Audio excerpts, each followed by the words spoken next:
man. I started a new job 2 weeks ago, so it's been going pretty laid back for the first couple weeks, because you're always just learning new stuff.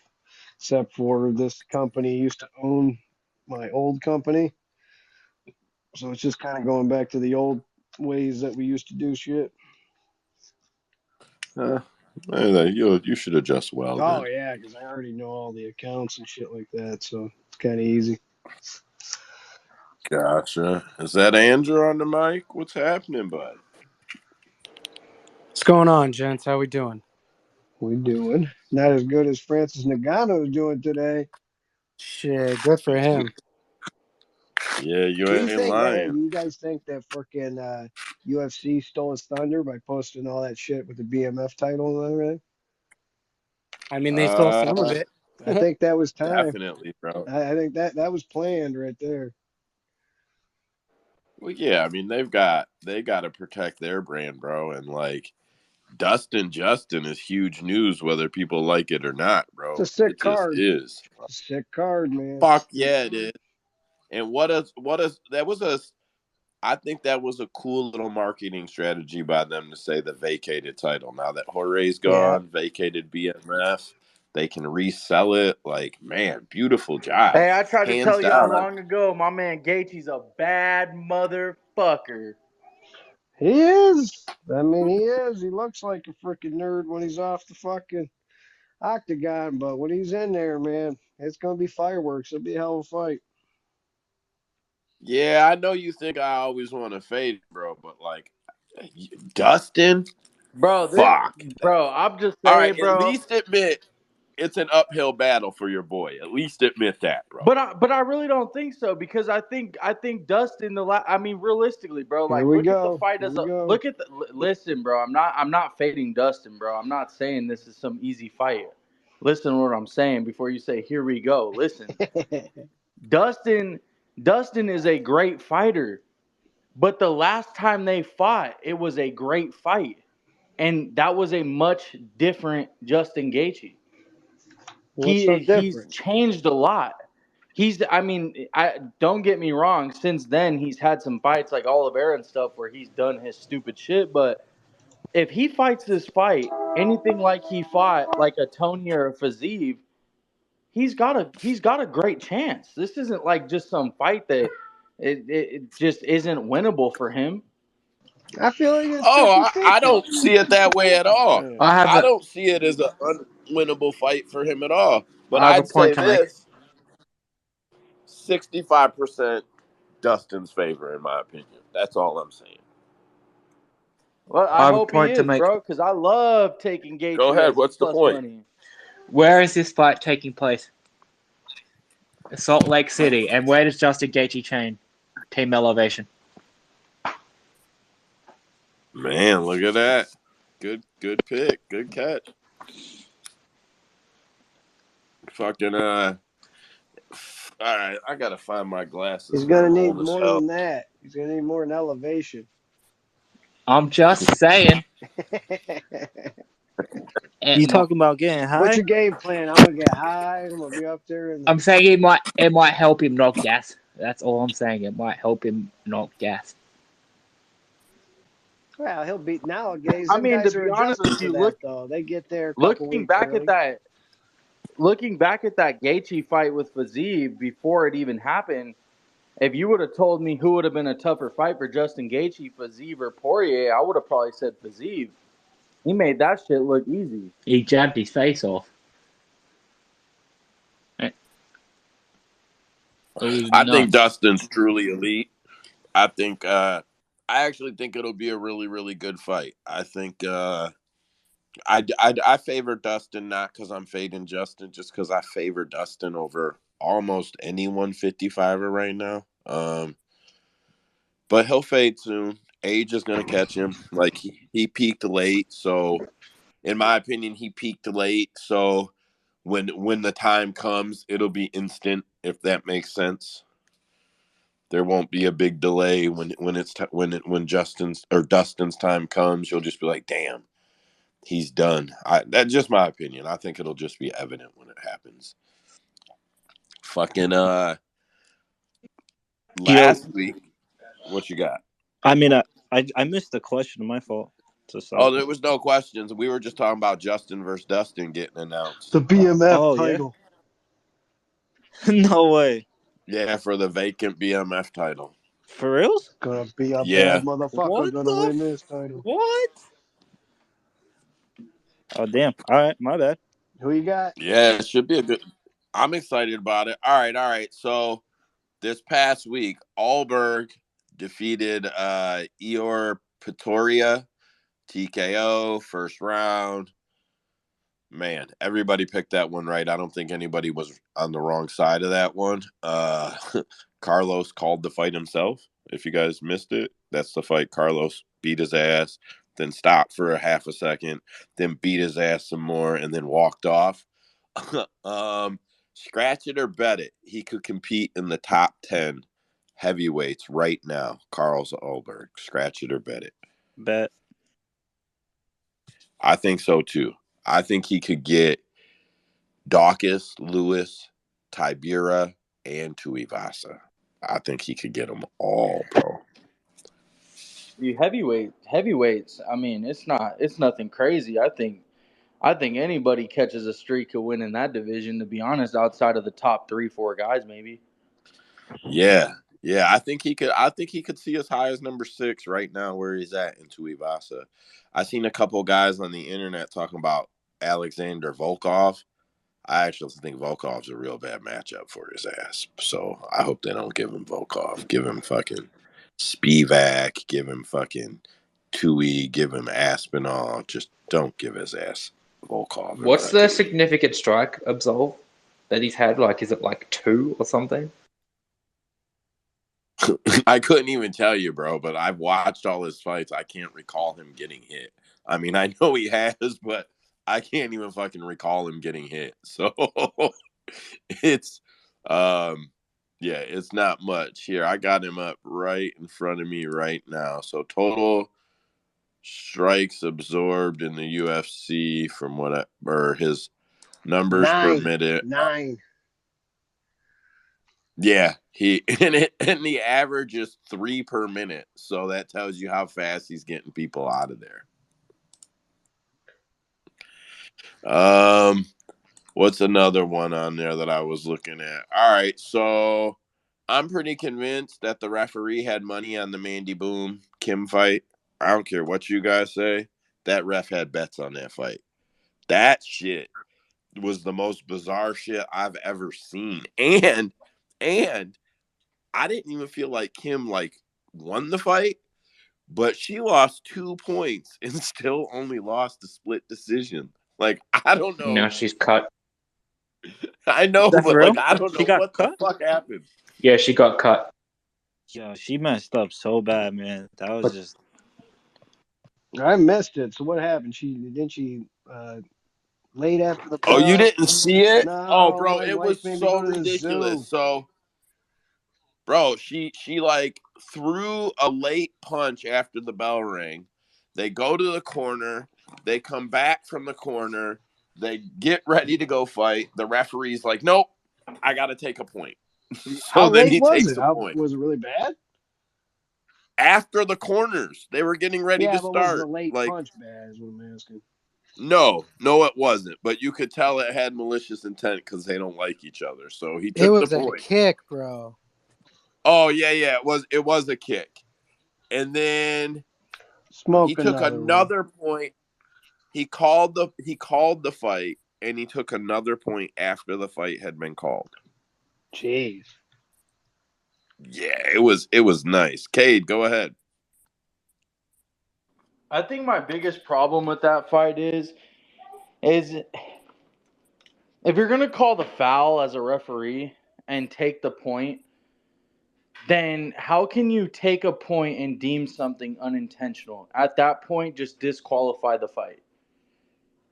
Like, why are we taking points and then deeming something unintentional? That shit just doesn't make sense to me. Yeah, I didn't get it at all. It was like the weirdest situation, even trying to sort through it. And then the weirdest shit is 2 of the cards were 28-27. So she would have won 29-28 on both of those cards. And then the other card was her favor 28-27. So she would have won 30-27. There's no fucking way she won that fight 30-27. She probably got released for paying off fucking judges. Thomas, go ahead, bud. Hey, yo, I just want to say good morning to every fucking person here. Joe, Morning. Andrew, Kay. Huh? You said good morning. Morning. Oh, yeah, he must be Yeah, I'm over in Australia, bro. All right, I'm, quarter Austin. after Yeah. I'm in Australia, bro. What do you mean it's morning in Australia? It's 12 o'clock in the afternoon, bro. Well, it's 10. Calm down, man. I'm in Perth. Calm down, mate. No, so yeah, good morning to everybody, man. Like, I love this place. I love this place, man. There's a lot to talk about today. Obviously, there's Ngannou, there's fucking John Jones, there's fucking everything, man. Like, let's go. Yeah, it's actually should be a pretty good space here. So, was that a scratch it or bet it that the ref had money on that fight? I was dead fucking serious. That ref had That money. was Scratch it. Bet it, man. Fuck I Böhm. bet the shit out of that. There's no way, bro. That was the whatever. That fight should go down in fucking history for that. Okay, here's one for you. So Ian Garry beat D-Rod. Called it wrong. I called it wrong. Hand in the air. Fucking I got crucify it. me. I don't give a shit. I've called plenty of fights wrong. So I did call fight to go the distance. No correct, though. And Andrew did crush fucking Garry on money line with that shit. So good for him. Ian Garry will become a UFC champion by the end of 2025. Scratch it or bet it. Scratch. Scratch. Scratch He was it. so quick. Ah, He was scratch quick. it, bro. I'm going to bet that one, bro. I think Ian Garry has some of the best striking in that division. Yeah, so like there's a few guys I don't think he could get past. Mainly like he could be champion if Bilal retires by 2025. So like let's just say Bilal retires by 2025. Yeah, I don't know, man. I'm not even trying to hate on him. I don't see he wants to fight Neil Magny. Okay, so they give him Neil Magny. If he gets Neil, which is very feasible, I'm not going to argue it, right? If he beats him. So he said he wants to beat the whole top 10. Okay, so you got Vicente right in front of him, then Sean Brady, Jeff Neal, Stephen Thompson, and Shavkat. That's just 6 through 10. I don't think he could walk through them guys, if I'm being honest. Like, fuck, you're not. I mean, after that, you've got Burns, Chimaev, Mohammed, Covington, Usman, Edwards. Like, I don't know, man. Maybe in a I couple think by fights. the end of 25, some of those guys won't be there. That's what I'm saying. If that, as these guys leave, he'll probably get there over time. But I don't think with his skill set now and where this division is, I don't think he's there personally. Will, go ahead, bro. What's happening? Good? Yeah, I would scratch that because personally, I think calling out Neil Magny was a weak call out.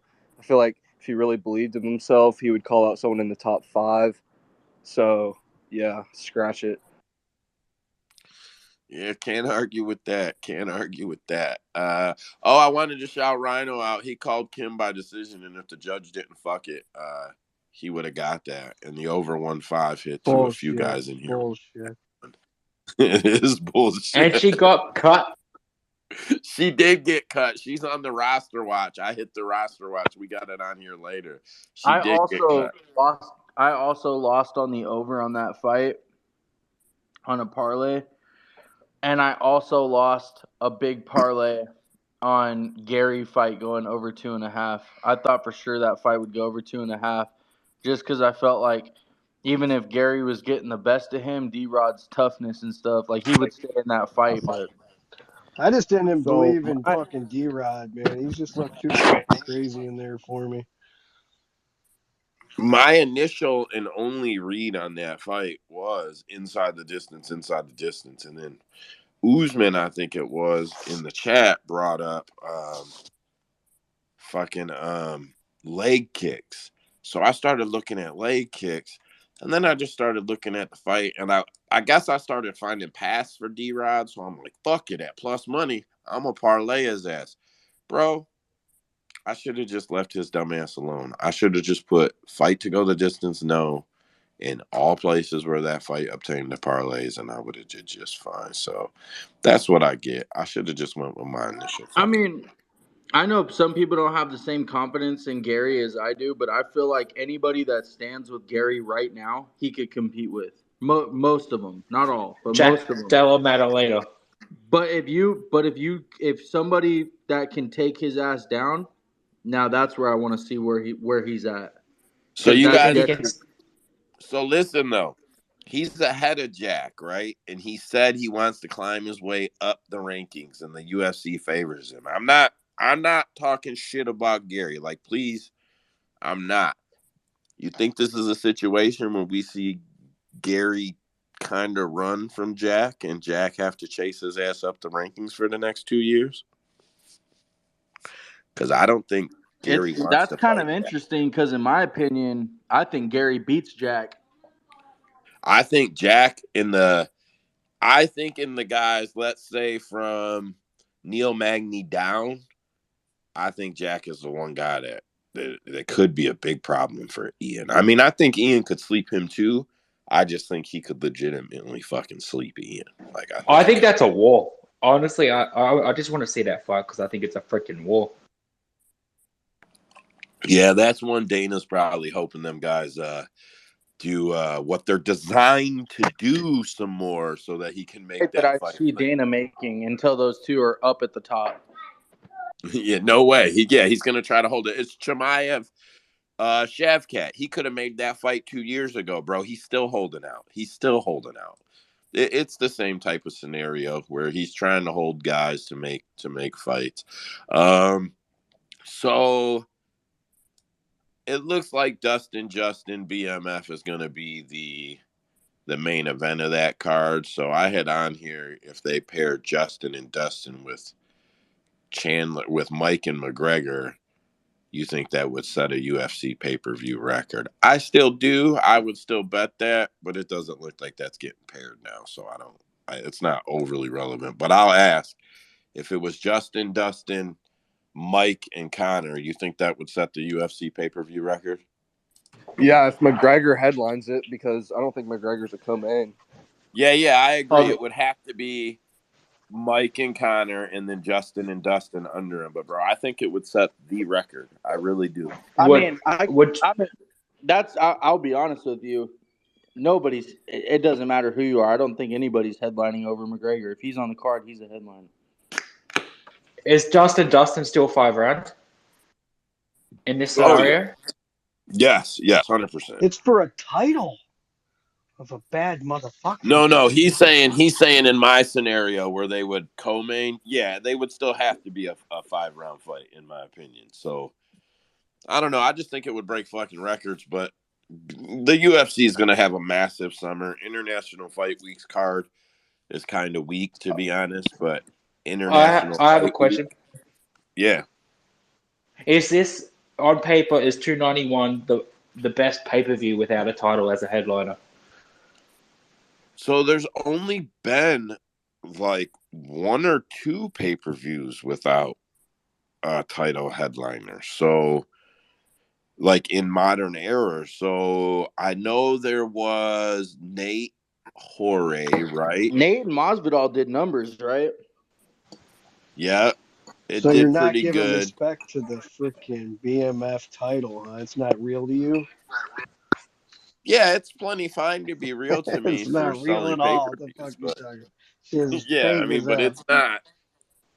It's not. And then Connor and Dustin 3, I believe, was the other one that was a pay-per-view non-title fight main event. I don't think there's been any others.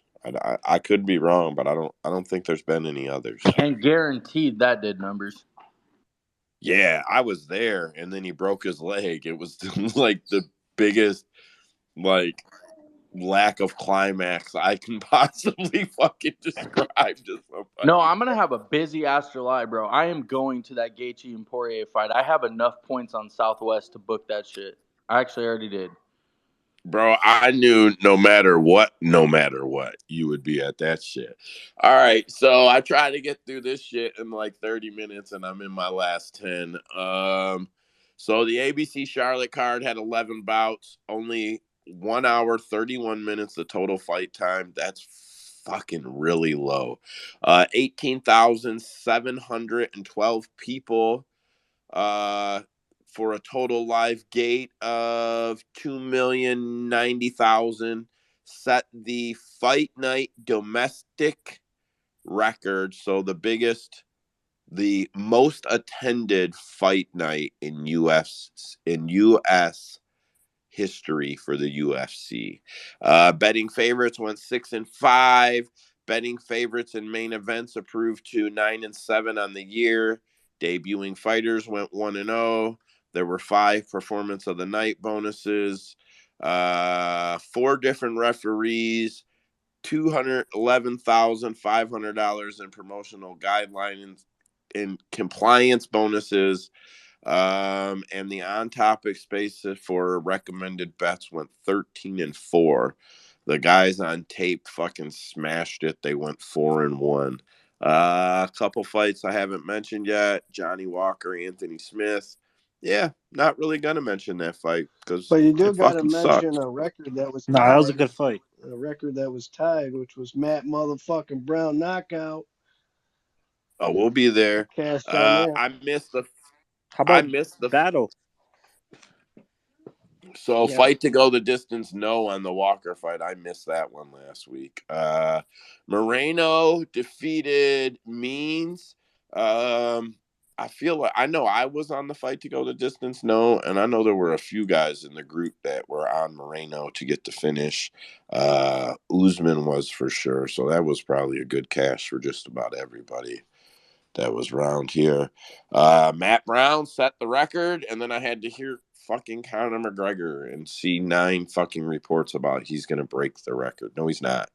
Matt Brown tied Derek Lewis's record for most knockouts at 13.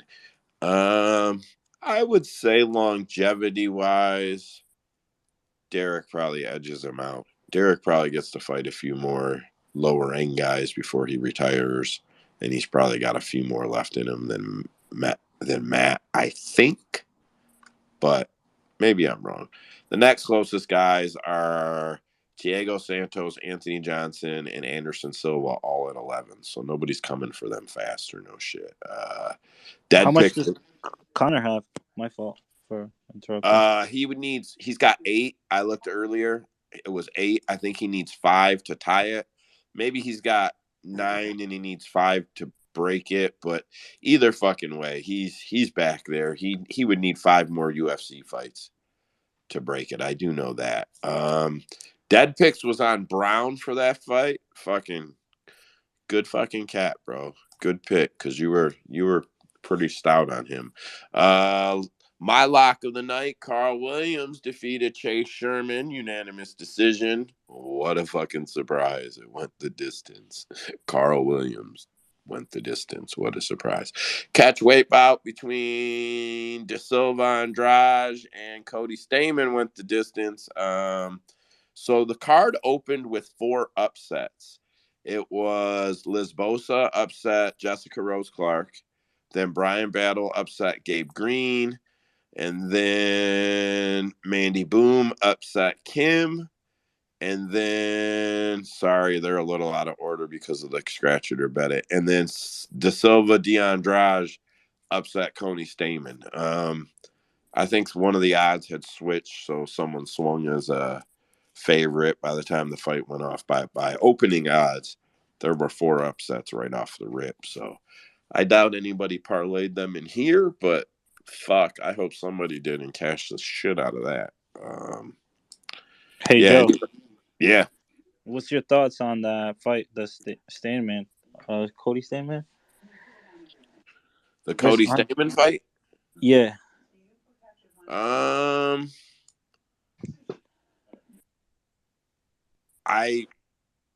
Bro, he got fucked in the first round. Yeah, like I don't. He got fucked, bro. I don't. I wasn't. With a fight that close, bro. Yeah, that was a big deal. That was a very big deal. Yeah, it changed the whole fight because he should have got back on the ground, right? The ref. He should have either lost a point or kept position. Yeah, it's supposed to be one or the other, and it was neat. He didn't take the point, and he lost position, right? Yep. Yeah, I seen that. That's so that was Wayne Spinola. Spinola had 2 fights on the night.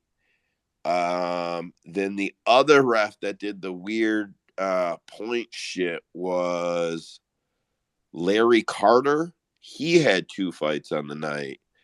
And then the other fights were Mergliata and Keith Peterson. So the 2 local referees out there both had questionable shit go on, I guess, like, to be polite. I was definitely on Lisboa. That hit. I was definitely on the Brian Battle Gabe Green over. That fucking didn't hit. I know a bunch of people were on that over, and that bitch didn't hit. I'm not even trying to, like, ease what happened to me. That shit just sucked. Rhino was on the over 1.5 for the Stamen fight, so that fucking cashed for him. I think I shouted out all the ones I moved up. Yep, that was good with that. Anybody else got anything about this card they want to say before we move on to look at this week's coming card? I do. What you got? Go ahead. Battle, man. Brian Battle, what a knockout. I didn't know he was fighting at home, though. I wish I knew that. I sincerely wish I knew that beforehand. And I'm going to be honest. I actually taped that fight, and I give Brian a lot of credit is all I can say. Like, if he's really going to show this new layer and he's really evolving, like, I wasn't on him, but, like, I'm trying to be the bigger person or be be a fucking adult, right? Man, it was fast, but I said his last one wasn't like him. You could go find it in a chat room somewhere where I said that knockout that he got, the one he got before that, I said is not like him. It was a fluke. Don't count on that shit. So, like, man, that shit was fire. And what else was fire is that Dana didn't have him down for the original 50 G's. And then when the reporter asked him about it, Dana was like, oh, man, you know what? What I think of that fight is I'm going to give him 50 grand. He should find you and hug you because you just made him 50 grand. So I thought that worked out nice. I still don't like Brian, and his hair looked fucking stupid, but whatever. Thomas, go ahead.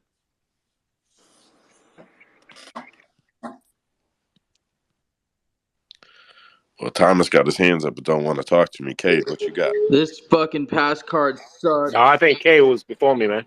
This pass card sucked. This upcoming card sucks.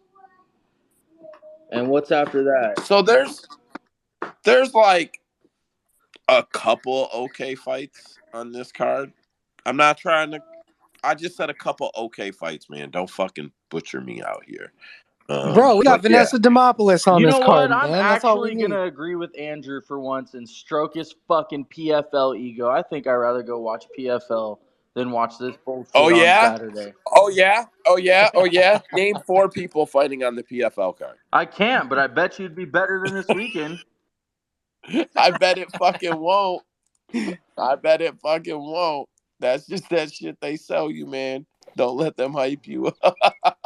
Fuck, even Bellator doesn't throw on cards every weekend just to fucking put content out there. Shit. So to be 100% honest with you, that's one of my favorite things about them is that they try to build cards for what they have. And I'm really like, some people are talking shit about their new app deal. Like, bro, I'm glad they've realized they've got to generate more money. Making $10 million a year when you're owned by Viacom is not going to fucking Bro, their get you June 16th card is stacked. I don't give a fuck. Debate a dog. Anybody. No, yeah, next week. Hey, and I wasn't fucking with you at all or lying with you at all, bro. I had applied over at BZA before I talked to you. So hopefully that comes through too. And then if I can get some of them interviews, bro, maybe we could do some of them interviews. Like, I'll make sure you get in on them spaces. Who is it through? BZA, that's the PR shit Oh, for. BZ. Oh, okay. Yeah. I'm sorry. It's the Yep, PR team that runs Bellator. yep. So me and you were talking about him last week, but I had really already looked at that. I had the link saved on my deal, so hopefully that works out because I like Bellator, spite people shitting on him all the time. Bellator is like my Andrews PFL and your Justin Gaethje. Like it doesn't matter how good it is, people just shit on it. That's the truth. Bellator's like drinking Yo, a Bud Light when there's nothing left to drink. You know, sometimes you just gotta drink it. so I got a question, right? Are Go they ahead. feeding Pereira? Are they feeding Pereira? Are they feeding him? AP is about to get Yeah, fucking because destroyed. it's I think. He's nah, about to baby. get worked. Hey, bro. Nah, because he's fighting I Pereira. I mean, so he's fighting Jan, right? Jan is about to work AP, bro, bro. I low key think AP Yeah. So knocks him are they out. feeding him? What's the goal there? Like why would they do that? That's So my he question. goes back down and fights Izzy again. So Dana can sell that shit again. Agree, bro. I think Shit. AP's gonna knock him out, bro. What? Nah, Bro. Jan is gonna lay on him and Come on, hurt Bro, I him. bro. think What are you AP knocking saying, that man? boy out. What? Oh man. Okay. All right. AP has no wrestling at all. At all. He's gonna get humped like his rival did. Jesus. Main event Oh, Q's Shit. on AP, then we Hey, on AP. is Will in here? Yeah, I got next week we get to see Tim Elliott come back because y'all saw what happened to him in his personal life. I'm really excited to see how he's gonna fight after what went down. Oh, his Bro, you girl know and what would be shit. so dope with that is if he wins the fight, gets on the mic, and then just goes like full fucking heel, bro. Just Hey, full heel and says something like crazy. all right, so what? listen. This is supposed to be at the end of the space, and we're running late, but fuck it. Listen, just hear me out. Croom only fights at 135, bro. That shit is not far fetched. That would be. Could you imagine Dana White selling the pay-per-view on that? They would make pay-per-view for that shit. Ooh, They would damn, make that's Vince. co-main. That's Vince Kennedy McMahon right there. That's some Vince McMahon shit, bro. Bro, It's Not they even, would ever. make the They gotta get rid of co-main. all the dude. dirty This fighting is fans Matt for that. Hardy, fucking Lita and Edge all over again, dude. This is Hey, dope. I don't know what that means, whatever Yo, you I just love said, but I Lita. believe Come you. on. I love Lita. Joe, Please chill on my girl. before we start this card, ask Will what he's doing June 16th. Is he getting married? Stroking his dick. No. What are you doing? It's my I wedding anniversary. think I'm going to Chicago or something with Cade. Oh yeah, where you guys going? No, I'm not. Will, I don't think I'm going, bro. You might be on your own. Did I you guess get I'll you have a to figure media it out. pass or something, Will? Yeah, I think so. Where to? Bellator, June. That's fucking sweet, bro. Fuck yeah. Let's go. That's We're Yeah, fucking about Will, to I sweet. start a actually have fight a in the wedding to media go room. to, bro. So I'm trying to find somebody that can go do it with you, from my team. But if not, bro, I trust you. Go get that shit.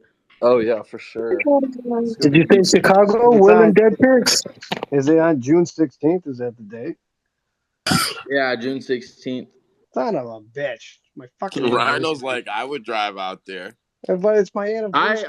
If I I want to keep can't my find dick too. if I can't find anybody else, I was actually gonna hit Dead Picks up because I know he's in the area. Yeah, you should definitely hit that up, bro. That makes complete sense. And they'll go out there and fucking do you proud. You know them boys ain't gonna embarrass you. Bro, I would never. Yeah, 100%. I know that shit. All right, let's kick this card off, man, because there's some other shit to talk about after. So let's get through this motherfucker. Not that I'm bitching, but there's going to be a few fights here that I'm sure we don't have too much to say about. So the card is UFC Fight Night Dern versus Hill, UFC Fight Night 223.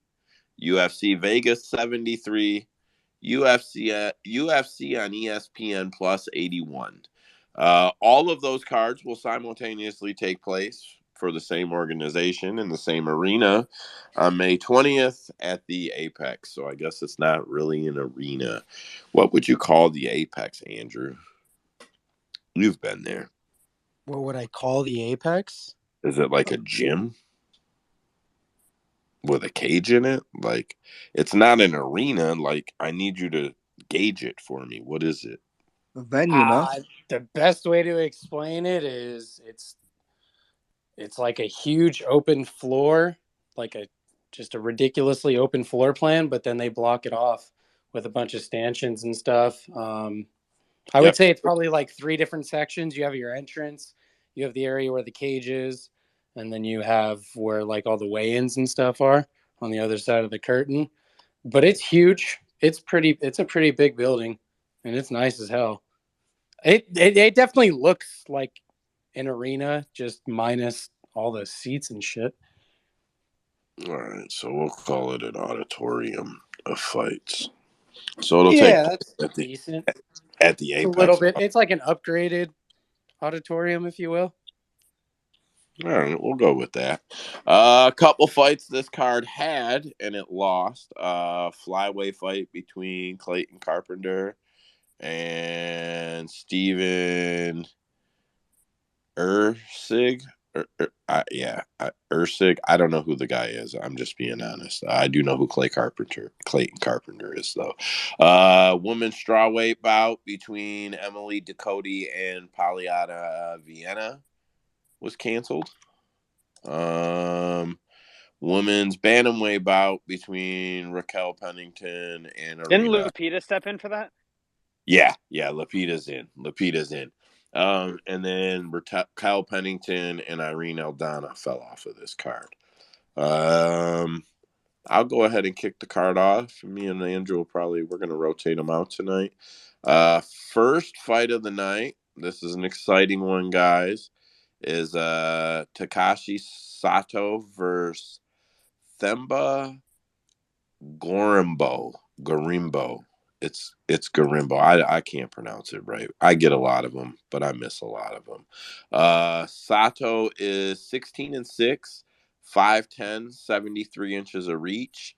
Themba is 6'1", 77 inches of reach. 10-4. Sorry about that.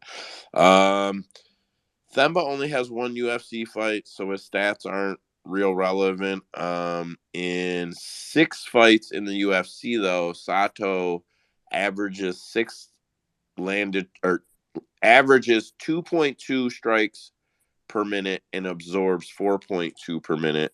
I get going back and forth on these forms too fast. Sato's 2-6 in the UFC. He's on a 4-fight losing streak, or 3-fight losing streak. He's been finished twice in his last 5. I did watch tape on Soto. I watched the Gunnar Nelson fight, and I watched the Bieza fight. He's not very good. Like, he can be taken down at will. He can be outstruck. He doesn't know how to strike at range. He's 2-4 in the UFC by fluke, because he should probably be 0-6. Like, and I'm not trying to be an asshole. He's fucking horrible. Themba, this is probably a fight that'll help set him up for another fight. I'm not saying like it's deep enough that the UFC is trying to set him up, but the reality is Takashi is probably going to get cut if he loses this fight, and that's probably how I see it going. Is anybody else on this fight? Bet this fight, look at this fight, even have a fucking pick on this fight? Probably just fade Takashi Sato because he's a fade, bro. That's why. Yeah, I'll take Themba. I'm telling you, I will probably end up parlaying him just because of it. They just go inside the distance, just because these guys got nothing to lose, and they're just going to start off, go swinging. Not going to really have game plans. That's all. Is Themba the dude that gasses really hard though? We've only seen him fight twice in the UFC. I think it was one fight in the UFC, and then Did he Dana White Contender Series? No, he didn't. He's only one No, fight in the Fury.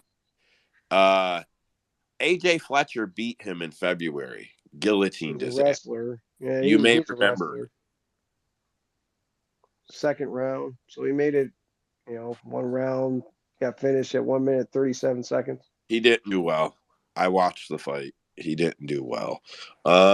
Anyways, I'll laugh this one out. It's not a fight we need to overly debate. I got a small feeling we might debate a couple of them. Andrew, what you got next over there, bud? Man, we're going to go to the women's division. I don't think this is going to be a very exciting fight. There's really not much to talk about. We have the rising star Natalia Silva taking on Victoria Leonardo. Silva is 14-5-1, who is 2-0 in the UFC.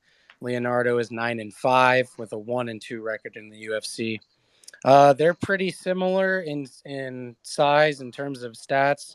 5'4" to 5'5", 65-inch reach to 64-inch reach. I think what might make this fight interesting is that Silva's a southpaw and Leonardo's an orthodox, so those fights are always fun. Silva is 2-0. She's beaten Blida and Jasdovicius, and she looks nice. I think this is a setup fight. I don't think Victoria Leonardo is UFC quality. I think she's on her way out after this fight. She somehow beat Böhm, even though I don't think Böhm is good either. But she lost against Gatto, and then she got steamed by Fiora, but obviously that doesn't hold too much. So I'm not betting this fight. Silva's like a minus 1,000 right now. It's fucking stupid. There's only like 2 women in the UFC that ever deserve having those odds, and it's Valentina and Amanda Nunes. If it's not those 2, I would never bet one at those odds. So I'm probably just going to lay off this fight. I'm good. So, Joe, if you got anything on it, take it. If not, let's go to tape. So Trace did some tape, sent it in. We know he gets up bright and early. So Trace, he taped them both. Here's what he gave me. I'm gonna just read it out best I can. I'm no public reader, boys. All right. Victoria has decent clinch game. Does throw elbows in tight. Not overly strong, but can keep control in the clinch. Slow, sloppy boxing with no head movement. Does have a nice teep to the body and quick front foot head kick. She loves the spinning heel kick as well as the back fist. Closes her eyes when throwing strikes. Closes her eyes when throwing strikes, and is there to be countered due to how open her defense is, as well as throwing overly aggressive flurries with 0 hand returns. And maybe that was supposed to say with overhand returns to defend any counter. Her biggest strength is also her biggest weakness. Silva, strong clinch work with decent hip toss and trips. Very calm off the back and constantly shrimping, trying to get her hips in place for sweeps and sub attempts. Quick, powerful striking with good takedown defense. Get up game. Strong, dirty boxing inside the clinch. She has explosive body, spinning, and kicking attacks from range with an extremely crisp straight. She tends to throw everything in her punches and is not defensively sound. Leonardo loves to throw the side kick to the body, followed by the spinning heel kick to the head. And against the faster, more powerful striker, I could see her getting caught and finished in the exchange. Both fighters tend to be either in attack mode or extremely defensive, either having a good mix of both. I don't think that Silva is the rightful favorite. I do not, at her price, especially since I had Bleda up 2 rounds going into the third before getting finished. I expect Leonardo to implement a similar game plan, although she doesn't try to force the TD, so I don't expect her to gas as hard. This fight goes one of two ways. Either a slugfest with Leonardo more than likely getting finished, or Leonardo wins the clinch heavy fight and leans on Silva for 3 rounds. At this price, there's no way I can parlay Silva when honestly this is a low-level women's fight. Both contender winners. Silva should win, but this line is far too wide. Dog or pass for me. So that was Trace's take. His pick is Silva. His bet is Silva inside the distance.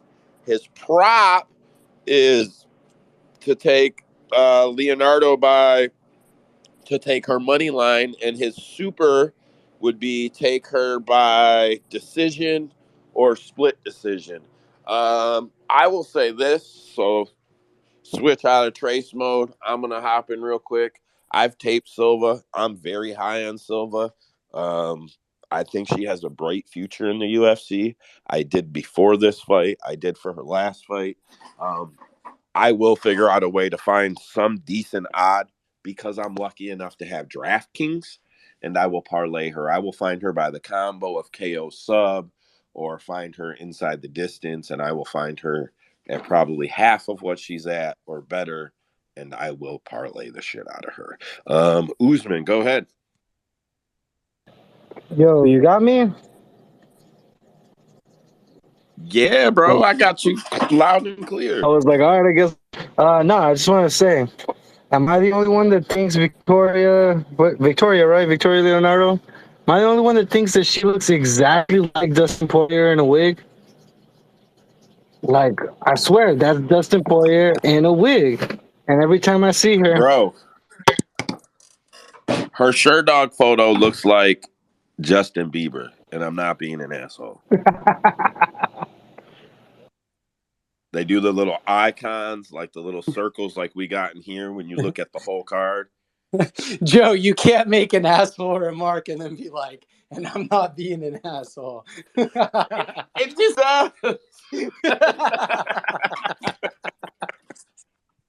Oh, shit.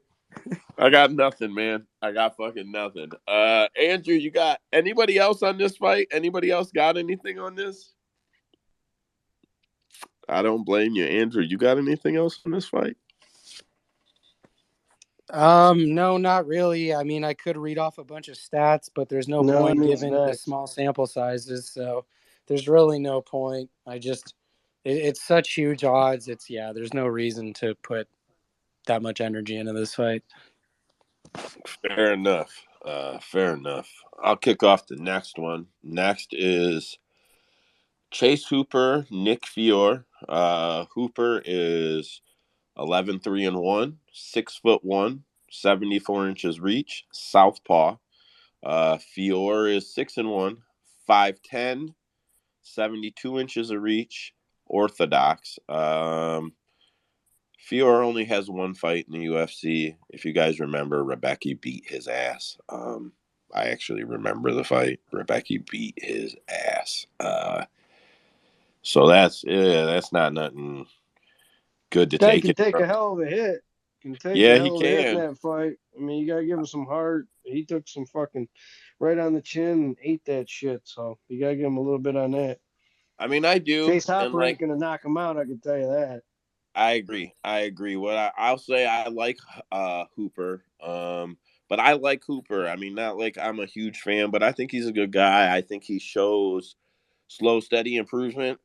I will compare him to one day a Roxanne Modafferi of his division. I don't think he has the God-given talent, but I think he will train his way up there. And it is a compliment. It might not sound like it, but like Roxanne Modafferi had zero coordination. She's very open about that. Everything she ever did was because she trained her way there. Like, I just feel like Chase is the same way, so it's a little bit slower of a walk. I'm not betting it. I just like Hooper. Dead Picks did tape. What you got, bro? Yeah, first and foremost, everyone, like I said, if you're tailing these picks, good for you, man, because we be cashing over here, man. Like, that's not a jab, so if you ride with us, thank you. But this fight is probably a fight I'm not going to be betting just because I can't really get a good gauge on Hooper or Fior for that matter, just because there wasn't that much tape available for me, and for Fior in terms of his professional career, I was really only able to find mainly amateur tape. But going back to that Mateusz Rebecki fight, I did like what I seen for him. I did like what I seen for him, and comparing it in terms of Chase Hooper. I felt like if Chase Hooper was in that position, I feel like he would be finished. I think Nick Fior has capabilities in terms of knocking Chase Hooper out if he lands that shot because he does have the power advantage in this fight. I do think that he is grown into his body over his age compared to Hooper. I mean, I think Hooper probably is around that time where he is fully grown out into his man body, probably still growing into it. I don't know. The thing with Hooper is too, I couldn't really find any footage of him, like in terms of training. Maybe I didn't look hard enough, but I couldn't really find nothing on Instagram or whatever to see his progress, if he's been making any progress, because I know he did have a grappling match with Clay Guida, but that was like at the end of like literally last year, like New Year's type deal around there. So he fought. So for Chase Hooper, he's fought like about 6 months, 7 months ago already, and I mean, how much could he progress in this time in terms of the stand up? Like we seen how he gets handled on the feet, and it never looks well visually, and he just doesn't do well. You know how Joe said I don't think he is the more powerful of the two. Obviously, I mean the only problems I could see him giving Fior is if he gets him down to the ground, which I have seen happen. I've seen Fior being taken down, but does Chase Hooper have the capabilities to hold him down?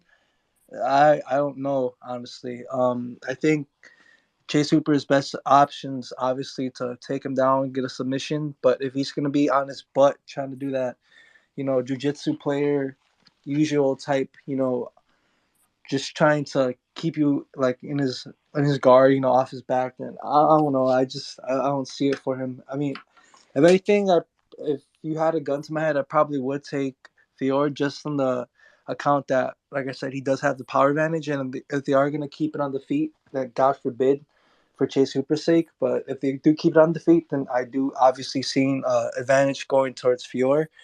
I mean I did find a kickboxing fight that he had where it literally was just his opponent just captured on camera, and you just see Nick Fiore just walk into the screen, and you just see him knock him out within like the first few seconds of the match. It looked like a TikTok. It was very appealing to the eyes. So I mean, obviously, it does show that Nick Fiore does pack that punch. I mean, I don't want to keep beating a dead horse. So if it's gonna be on the feet, I give it to Nick Fiore. Even if it gets to the ground, I do think that Nick Fiore does have the advantage in terms of power. I do think he will be able to get up. I do think he will be able to potentially knock out Chase Hooper. If not, then it's going to be dragged out to a long, boring decision. Chase Hooper, your best chances are to get that sub hell, but I just don't see it for you, man. So give me Nick Fiore. Please don't bet this fight, guys. If you do, then God forbid you do, but call it Gamblers Anonymous, because this is it's not the fight to bet, guys.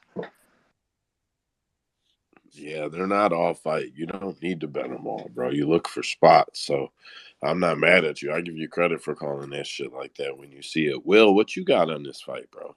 Yeah, I'm placing like $100 on Fiore because he fights with Rob Font, Calvin Cater, New England Cartel. They're all pretty good. He's a black belt in jiu-jitsu, and he's going to be able to distribute his weight a lot better in this fight once they get into the clinch and into the takedowns. He's just going to be stronger. Everyone's stronger than Chase Hooper. Chase Hooper, he got knocked out by Steven Peterson. I mean, Nick Fiore, he was holding his own with Rebecki, and Rebecki's a strong lightweight. Chase Hooper's moving up a weight class. He's probably being lazy on his diet. He's not going to get any stronger. I mean, maybe I'm hating on him too much, but like I think Nick Fiore I don't know. I'm gonna bet on Nick Fiore. I really like I him threw in this 20 spot. bucks on him. I threw 20 bucks on him on the same thing. You know, I seen the line drop a little bit too. I mean, just Chase to fight another person who's a jiu-jitsu black belt is not the fight for him. So I don't see how I can see him winning that, because if it's not something he can get to the ground and dominate, you can't pick him to win. His striking looked okay in that one fight, though, man. No, I'm just fucking with you. Maybe against a punching bag.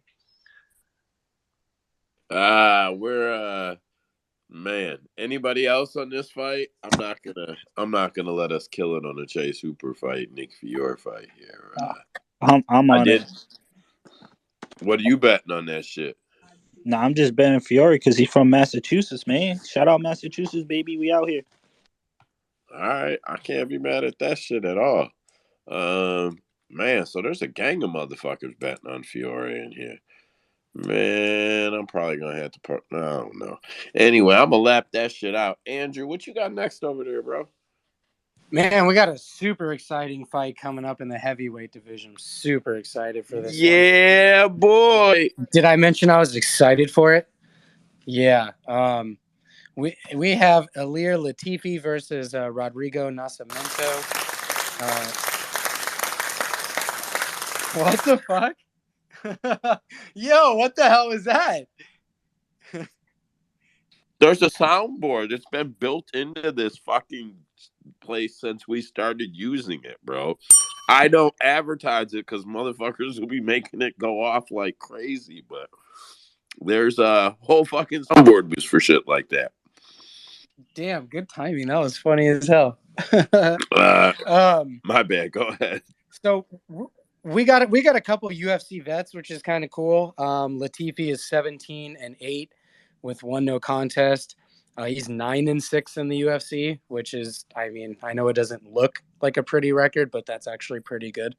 Rodrigo Nascimento is 9-1 with a no contest, and he is 4-1 in the UFC. Latifi is pretty small for a heavyweight. He's only 5'10", with a 73-inch reach. Usually weighs in around 230. Nascimento is much bigger. He's 6'2", 246 with an 80-inch reach, so he's going to have the big reach advantage. Latifi's 2-3 in his last 5, but he is coming off of a 2-fight win streak against Oleinik and Bozer. His losses are against better competition, obviously, Derek Lewis, Ozdemir, Corey Anderson. Nascimento has been fighting a bunch of nobodies, in my opinion, respectfully, but he is 4-1 in his last 5. His only loss is to Dawkins, who is now going to be a light heavyweight, but he has beaten Bozer and Alan Badeau recently. I don't really have too much for this fight. I'm not very excited for this. It's 2 sloppy heavyweights, in my opinion, so I'm inclined to take the over, but the odds suggest otherwise. So if I am going to bet it, I'm going to do a little bit more investigation this week, but I think I'm going to lay off. It looks like it could potentially stay on the feet because they both like to grapple. Both of them are 100% takedown defense, but they both average over 2 takedowns per 15. So it might just be that classic, grappler versus grappler stand-up. So I don't know how exciting that's going to be. But yeah, Joe, go ahead, man. So I said I would tape Latifi in the little group, and I fucking lied. And I didn't lie because, I was too lazy to do it, because I'm not fucking taping Latifi. I hate that motherfucker. And I don't hate him personally. I hate him I taped one of his fights once. I'll never, ever in my fucking life do it again, man. But what I did do is I went ahead and did a little tape on old Rodrigo. He's cool peoples, right? So, all right. So I watched him fight Mays. I watched him fight Badeau. I watched him get rocked by Badeau. I watched Mays take him down. I watched him get held against the fence. I watched him, for no reason, decide to hold other people against the fence because I believe he was gassed, but he hit it fairly well with low activity. His clear path to to victory, in my opinion, is going to be to try and take Latifi down and have his way with him. Like submission artist is what he does. Listen, man, I don't like Elliott Latifi, but dude, he's got 15 UFC fights. He has 100% takedown defense in the UFC. He's not getting taken down. He was not submitted by Alexei Oleinik. Nascimento is not going to be the guy to fucking do it. Yeah, if he beats Latifi, it's because we're finally going to see Latifi's age catching up to him, and it will be evident. Latifi is a very slow moving Sherman fucking tank. He slow rolls, never fucking speeds up, and never slows down, and nobody can do anything about it. The over 1.5, I don't care what the odds suggest. The over 1.5 is my lock of the night. I've given you guys lock of the nights 5 of the last 6 weeks, and I have every one of them came in. I haven't bet them all. I haven't bet them all. I don't know why. Or I parlay them and then the fucking parlay doesn't hit. But it's my lock of the night, bro. There is no way this dude finishes Latifi, and I don't think Latifi will finish him. Latifi doesn't finish anybody anymore. He's old, and that's just not what he does. So that's my take on that fight. Is anybody else on that fight? Wow. That's I'm sure Usman does. I'm sure fucking Latifi's got to be one of his favorite fighters. He fits the mold. Oh yeah, he's probably betting the shit out of this no matter what. He's not even there to hear it, damn it.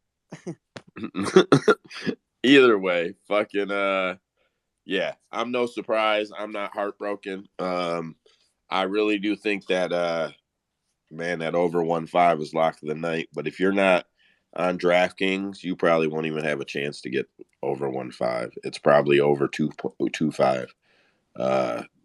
Is my guess everywhere. I'm gonna lap that shit out. Next fight is Orion Kosei versus Gilbert Urbina. Tail of the tape, I didn't have it up. I was looking at them other guys. So okay, so tail of the tape. Orion's 8-1, Gilbert's 6-3. Orion is 5'11", 71 inches of reach. Gilbert is 6'3", 75 inches of reach. The knockouts for these guys are, I'm switching sites here. I'm going to go over to SureDog. So in 8 wins, Kosei has 6 knockouts, 1 submission, 1 decision. Gilbert has 1 knockout, 2 submissions, 3 decisions. I bring this up because I looked into their level of competition. Dude, these guys aren't fighting anybody. Kosei, I feel like I must have looked him up before because I remember seeing this.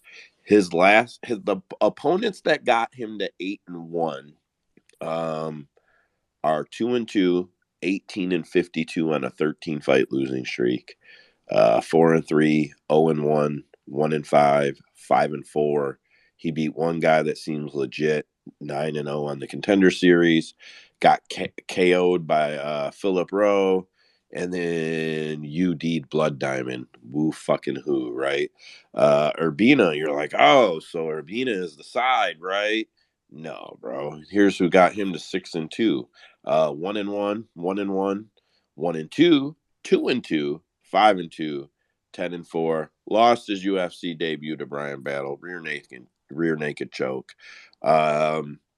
He did throw some hands in that fight. Yeah, these guys are like 2 fucking tomato cans fighting each other. If you really want to bet the fight, I think Kosei at least has the finishing upside. But Zaza watched tape. So what'd you see, bro? Hey, thanks for hyping up my fight.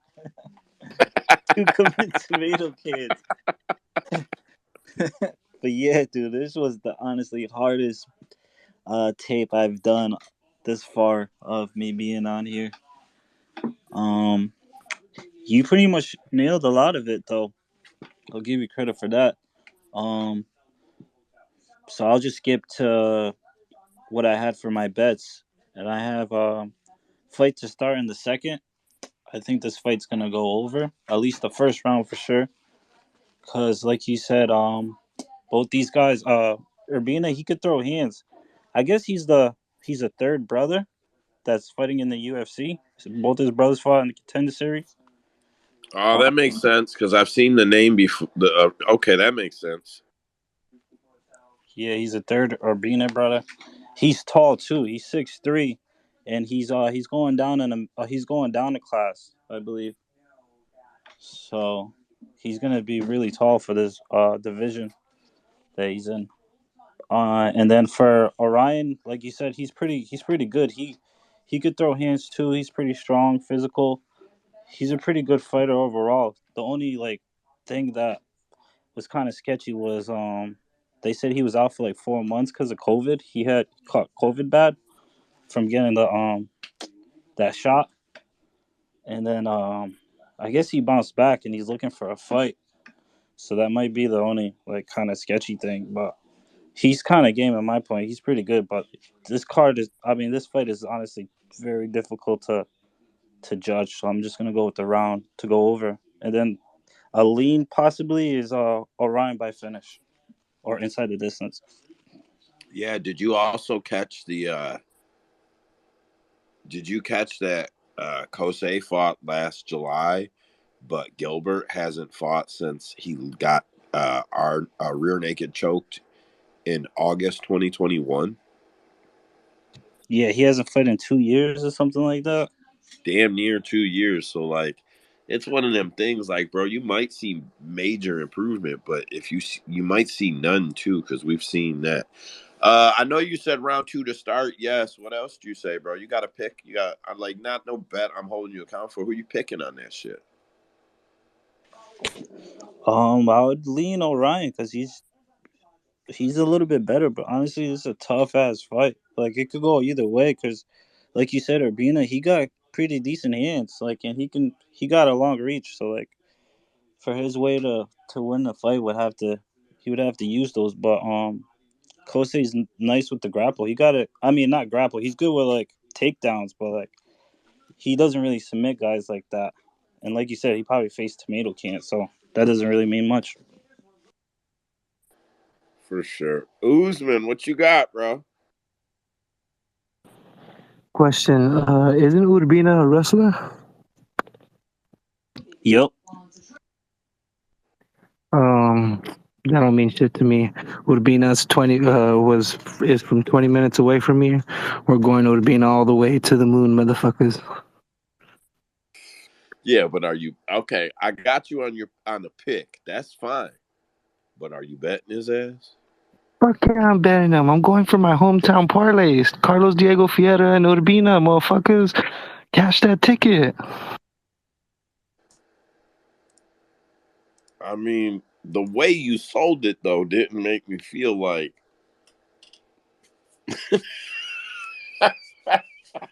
Don't ask no questions. Just throw the money at the spot. On it. Man, ain't nothing wrong though. Parlaying the hometown people, that shit smashes a lot of times in a lot of places on a lot of cards. Man, so I got the pick down. So you think round 2 to start is a fucking lock? I'm asking. You think that shit is a lock? Because that looks like a nice parlay play, bro. Like, Yeah, I like it a lot. That's my wait. So where are they fighting? They're fighting in Texas. no, they're fighting in the Apex. Oh, in Vegas. Oh, what I did also realize is because I didn't really look at the lines until like a couple hours ago. Like, so the first 2 days I was just doing research tape without looking at the lines. But when I first looked at the lines, Urbina was like plus 120 or something like that, and now he's at plus 100. So there's definitely a lot of people like betting on him. Yeah, I seen him at plus 125. Orion at minus 150. I'm pretty sure that's open is what that is. Yeah, I'm looking at one right now, and it had a minus 158 for Orion, or Orion. I say Orion just because it's so close to our house. But he's a 158 all the way down to 128 from the 14th. Yo, what you got on this fight, Rhino? I mean, I didn't watch too much on it. I mean, when I really looked into it on paper, I just seen that the kids hasn't been there that 2 years, but he's definitely quite the grappler. He can handle. He fought frickin' Sean Brady back in LFA, went 3 rounds with him, so obviously he can grapple for days if you can handle that. I mean, I probably have to watch it to see if it's pretty bad, but I would say it's a fight that I would stay away from, kind of a pick 'em, but I would definitely go like later rounds if I was going to think someone's going to finish somebody, because they're both trying to make a name for themselves, that's for sure. I mean, Orion's out of Team Alpha Male, so this kind of looks like a boring decision. I'm from Michigan. It's Orion. I grew up in Lake Orion, dude. I know where it's at. It's Orion. I can't help it. Yeah, I don't know. I think Orion's the side too. Orion, whatever. Orion. Every time I hear Orion, I think of that fucking movie, Orion's Belt. What the fuck is that? That was in Men in Black. What are you talking about? Oh, it was in Men in Black. Man, this fucking weed has got me choking. Shit. Anyways, that's 10 minutes on a fight for 2 guys half the people in here have never heard of.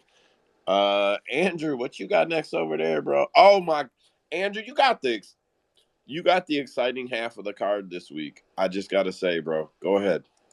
Well, it's funny you mentioned that because I'm actually really excited for for this next fight. Maybe if it was on YouTube or if it was on a freaking OnlyFans account, I'd love to watch this fight. Yeah, I'm good off that shit, man. We have Karolina Kowalkiewicz versus my girl Vanessa Demopoulos. This should be a very exciting fight. I'm sad because both of them are part of the blame as to why my girl Savannah is no longer in the UFC. So I can put my feelings aside and be objective about this fight. It's okay. Kowalkiewicz is 14-7, and she is 7-7 in the UFC. She's been around for a while, even though she did take a long break. Demopoulos is 9-4. She is 3-2 in the UFC. They're pretty similar in size, only 1 inch different in height, but there is a significant reach advantage. I'm pretty sure Vanessa Demopoulos has the second shortest reach in the UFC at 59 inches. The only other girl I can think of that has a shorter reach is against McKenna. McKenna has, I believe, 68 inches, and that is or it might even be smaller than that. But I know McKenna has the worst reach in UFC. So that'll play a difference. Kowalkiewicz is 2-3 in her last 5. The 3 losses were before her long layoff. She's got 2 big wins. I think her confidence is up. Demopoulos is also off of a big streak. She's won her last 3 fights, 2 of them in comeback fashion. This is an interesting fight, man. I know Vanessa needs to improve her striking because if this fight stays on the feet, I think Carolina's going to chew her up. She can easily put the jab out there. She's got the power. Vanessa Demopoulos doesn't have the best striking defense. She has been dropped in multiple fights. So I am very confident in saying that if Carolina can keep that fight standing, she wins it. Demopoulos, however, isn't the best with takedowns. She's not very accurate. She doesn't have a very solid way to get people to the ground. However, if she gets to the ground, she's okay. She has some sub game. She averages a sub attempt to fight. So I think this is your striker versus grappler fight. Can Vanessa get the fight to the ground? I just don't know if she can. So if I had to take a pick, I would take Karolina, and I would probably take it by decision as well. Go ahead, Joe. Man, that's not the pick I thought you would make, bro. And I'm not even talking shit. It's hard. Trust me, it's hard, bro. It's hard because Vanessa's awesome. Are you betting on this fight at all? I may take a stab at it. We'll see. Gotcha. So I'll be honest. When I seen the She's the line, stripper, ain't she? now when I seen the line, I was surprised that Carolina was a minus 138 favorite. I didn't really understand it. Like, I know, so I liked Carolina. I remember when Carolina, I know I say it wrong all the time. I remember back when she like debuted, she was one of the hot prospects, like her, Joanna. There were a few girls that were like hot prospects, and everybody was kind of watching them, and she was one I really liked. And then she struck out against Joanna, and I think Claudia picked up a couple W's, went on another losing streak, and then like in her last couple has looked really good. But Vanessa's been out here getting W's, bro. Like, everybody's sleeping on this shit. I say what you want about her, but she's out here getting fucking wins, and they're all legit. None of them shits are really questionable. Even that Fry fight, like, I'm sure someone's gonna want to argue with me, but it's split decision my ass. She won that fight. So I don't know. I was just surprised at the line.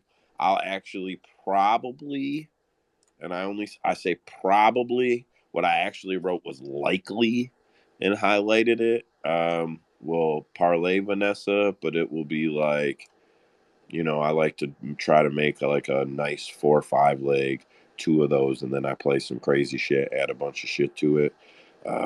She'll probably make that one, but it kills me as much to say her name as it probably kills you to say fucking Carolina's name, Andrew. That's what's cracking me up here. Senko, you had your hand up, bro. What you got on this fight? Yeah, well, thanks for having me. And I favor Carolina in this fight. She's got crisp striking. She's got a fresh attitude, lots of confidence. A couple of W's under her belt. On Vanessa, I don't think she's fought anyone on the same level as Carolina. And so I think she's going to have a really big challenge ahead of her. But I see her just coming up short. And I see it as being a 3rd round late TKO for Carolina. Man. But if she came to me, I'd give her a dance. She could definitely give me a dance. I'd drop $20 on that. Oh, Rhino, come on, you're killing me. I can't help it. It's too easy. Come on. Killing me, bro. Killing Rhino me. knows. Rhino I knows, know man. We had MMA a personal Marcus bet. grabbed the mic, bro. If you want to get on it, I'll just throw the hand up. I'll make sure you get up here, bro. If we're closing out on a fight and you want to say something, just speak up. We don't get too upset about it. Usman, what you got? Yo, am I the only one that's going to take a shot on Demopoulos by submission? What are the odds on that? I don't know. I don't know if BetOnline has dropped the odds, but I'm with you, Joe. I've known Kovalevich. I've known Kovalevich for a long ass fucking time. She entered right after that tough season, I believe. I don't think she was a part of the tough season, but she entered right after. Yeah, And she was part of that like flood of girls that came from that tough season, but she wasn't on it. yeah, and she had a good little run at the beginning, and I mean she's actually had a little resurgence in her career. I think it's just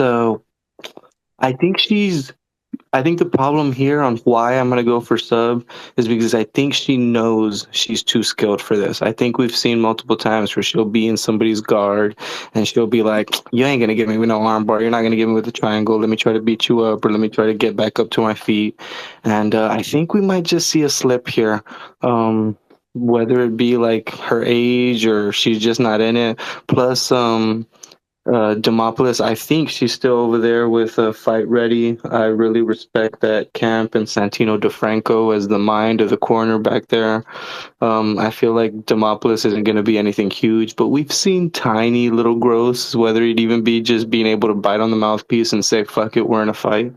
I'm gonna go with the younger girl here. Sorry, Carolina, and I'm probably gonna try for that sub. I'm with you, Usman. Let's go. Yeah, I'm gonna look at that sub, bro. I ain't gonna lie, cause I think she's the side. So I got you down here, bro. VD by sub. Got it. Yeah, I did that shit to you on purpose. I don't care. We're friends. Anybody else on this fight?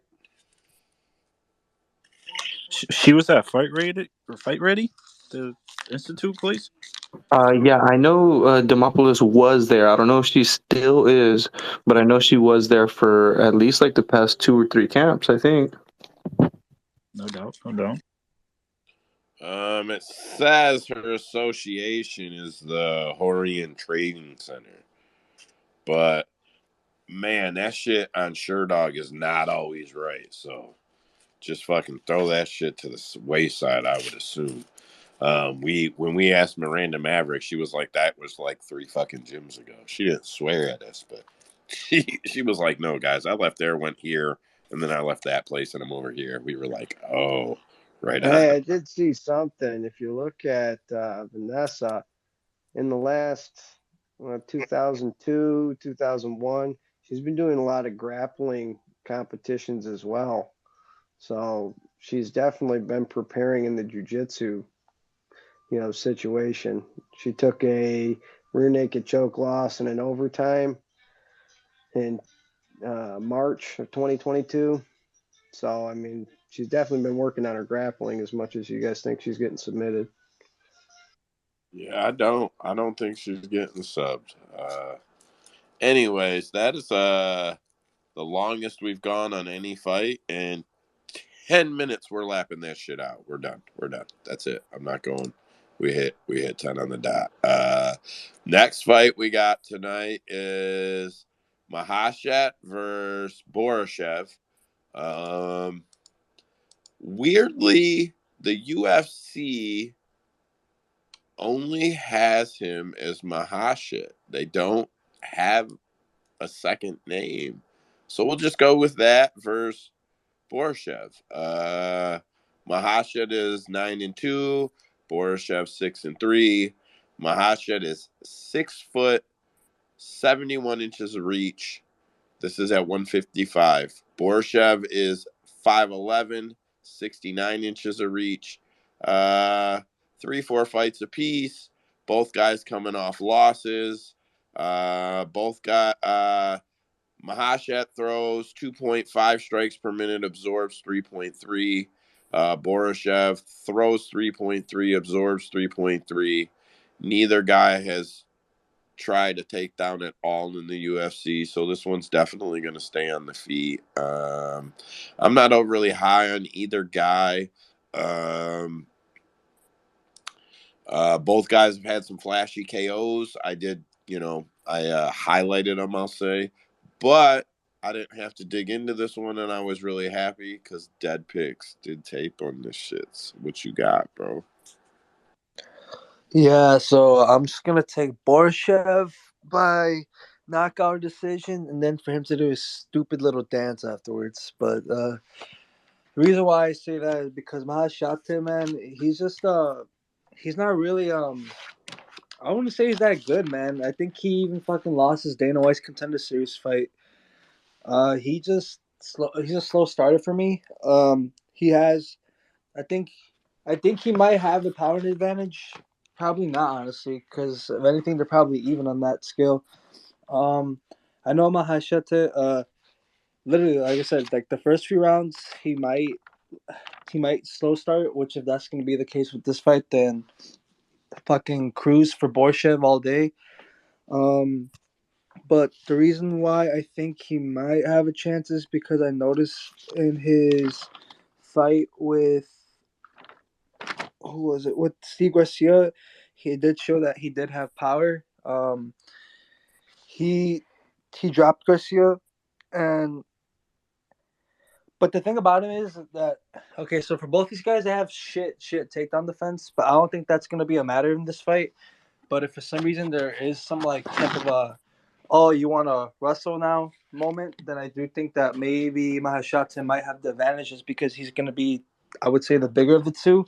But if we're talking about a pure stand-up fight, then I do think that Borshev will take it because he does have the more tactical of strikes. I do realize that Mahashata it probably could be dangerous with the elbows because he did cut up Rafa Garcia during that fight. It looked like a fucking slasher film scene with that cut, but that wrestling like defect really caused him to lose the fight.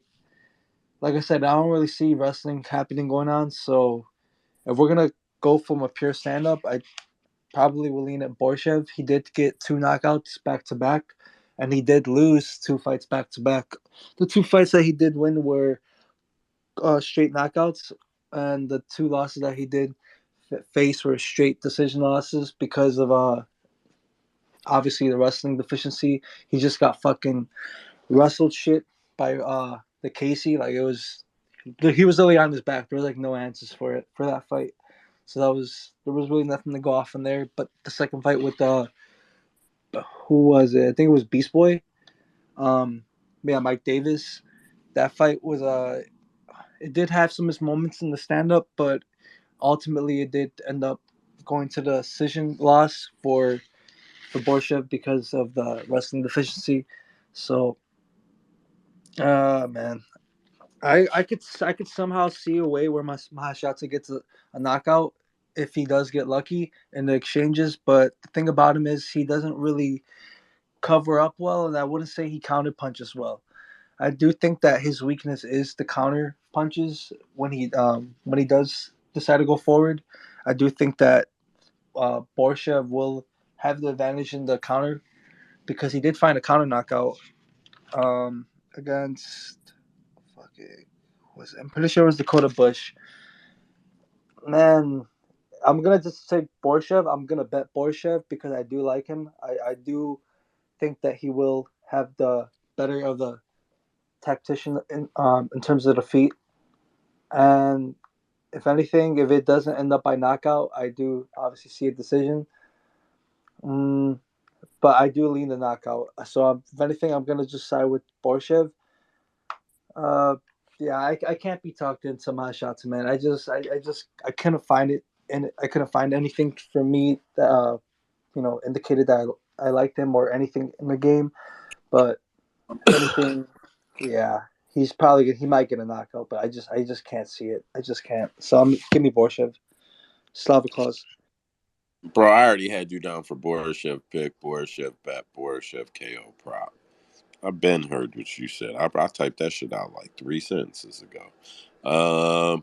Anybody else on this fight? Or Andrew, you got anything on this fight, bro? I know Slava Claus is your guy. I know. I know you. I know, like, this is where this card picked up for you. So, you got anything on this one? Yeah, I'm super excited for that fight.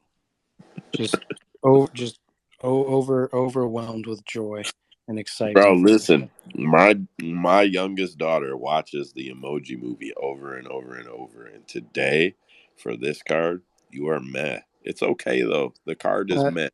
The card is meh. So I'm gonna lap this one out. Bro, so I'm a little like me and Andrew are rotating these cards and these fights, and I'm not doing very good at passing it back to him after I intro him. But we divided this card up odds and evens, and I called it out. And bro, I was a little jealous you got the Michael Johnson fight, bro. Go ahead. What you got next? I mean, I don't really have an opinion on the fight, so I'll just introduce the fighters and their streaks, and then yeah, if you've got something, go right ahead. But you got two wily vets against each other, Diego Ferreira versus Michael Johnson. Ferreira is 17-5, 8-5 in the UFC. Johnson is 22-18. He's 13-14 in the UFC. Pretty similar in size, not necessarily the way their body overall looks, but they're only an inch apart. Ferreira's orthodox, Johnson is southpaw, so that should be interesting. Similar reach. Ferreira is coming off of a 3-fight losing streak. He is fighting some killers, though, all ranked fighters, so you can't really hold that against him. However, he doesn't have a win over anyone on the UFC roster currently in his last 5 fights. Michael Johnson, I know if you look up the records, it says he's 2-1 in his last 3, but he definitely won that fight against Malarkey. I don't care what anyone says. So in my eyes, he's 3-0, coming back from his little layoff. Like I said, I don't really have much for this fight. I'm just going to sit back and enjoy it. So, Joe, it sounds like you're excited. Go ahead, man. Bro, so here's what I'm going to say. I'm going to read it exactly how I typed it. Fuck it. I'm on MJ. I doubt this man. Wrote him off. Said he was done. Now he's fighting Diego Fierro. 3 straight L's. 2 second-round TKO losses in a row. MJ, round 2 KO. Why not? I will have absolutely no bets on this, though. So that's what I have to say. I'm not willing to bet it on MJ. I feel like I should be at this point, but MJ round 2 KO is the call. Like, it's the fucking call. It just is. It is the fucking call. Sometimes you look at the numbers and it lays it all out for you, and you're just like, oh, yeah, look, there it is. Go look at the shits. You'll be like, oh, yeah, look, there it is. Is anybody betting this fight? I might end up parlaying Mike, but I didn't even put it down as something that I'm going to do. But I'll be honest, when I'm looking at them shits, I'll probably end up parlaying Mike's ass. Usman, Usman, I see you trying to get back on. What you got, bro?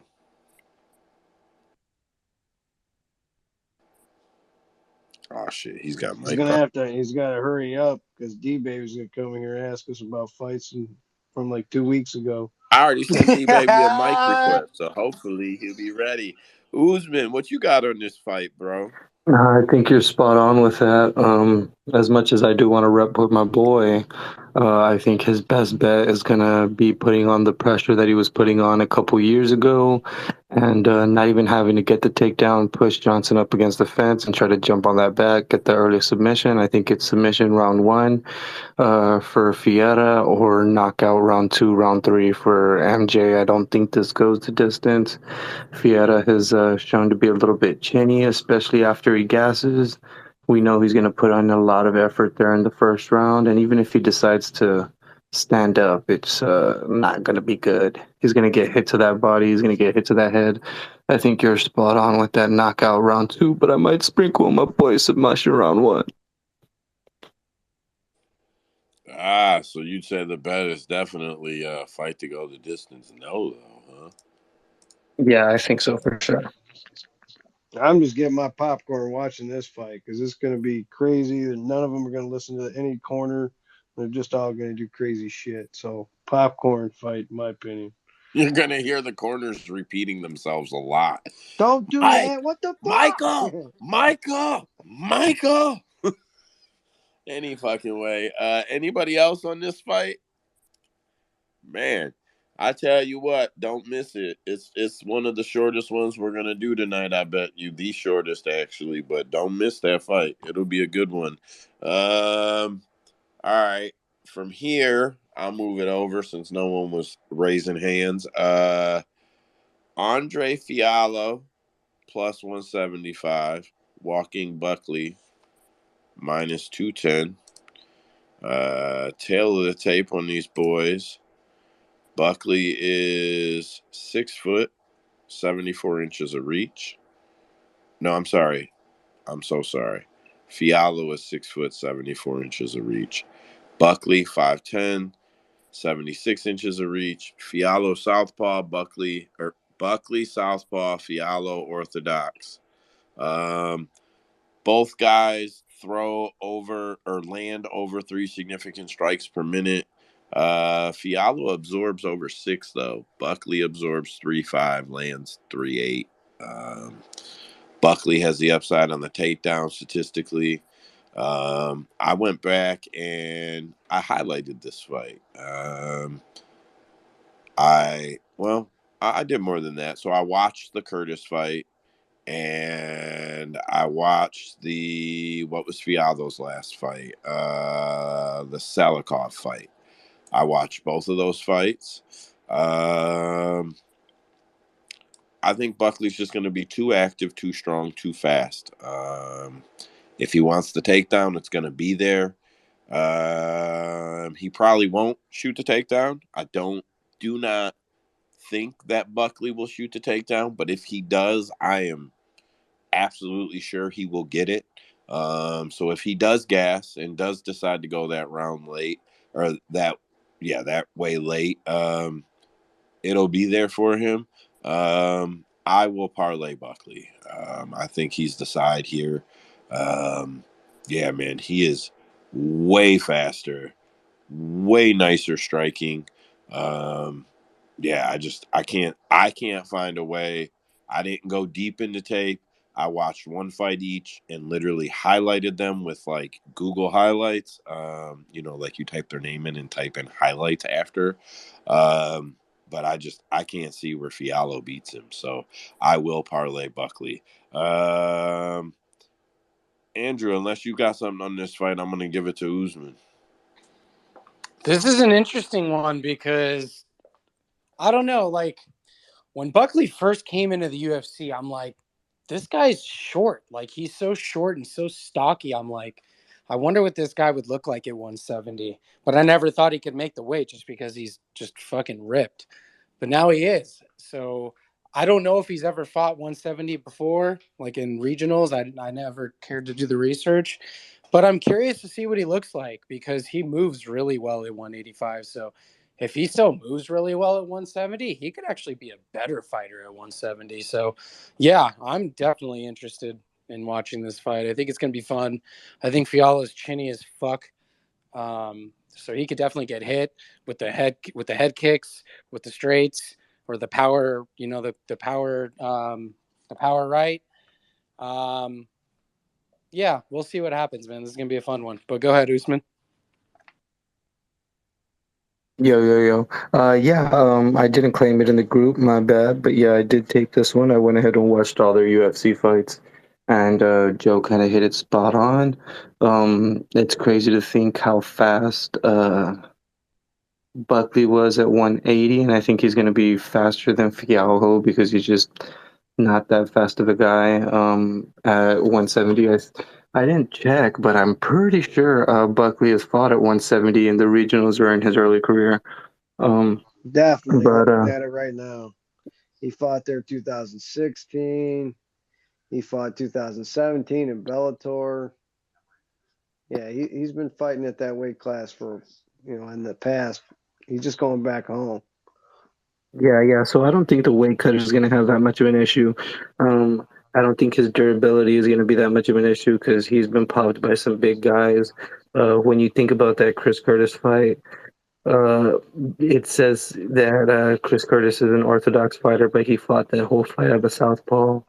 The only thing that he has to worry about is that fucking left hook and those big hooks. I said it in the group that if he can just not stay in the pocket for too long, he'll be fine. He has great movement. Even if you go back to the Abdul Razak Al Hassan, that guy is humongous and only has power. He did a great job of being in and out and circling around the outside. He should definitely be the more skilled fighter to get this finish. I am concerned though. He keeps that right hand low with everything he does.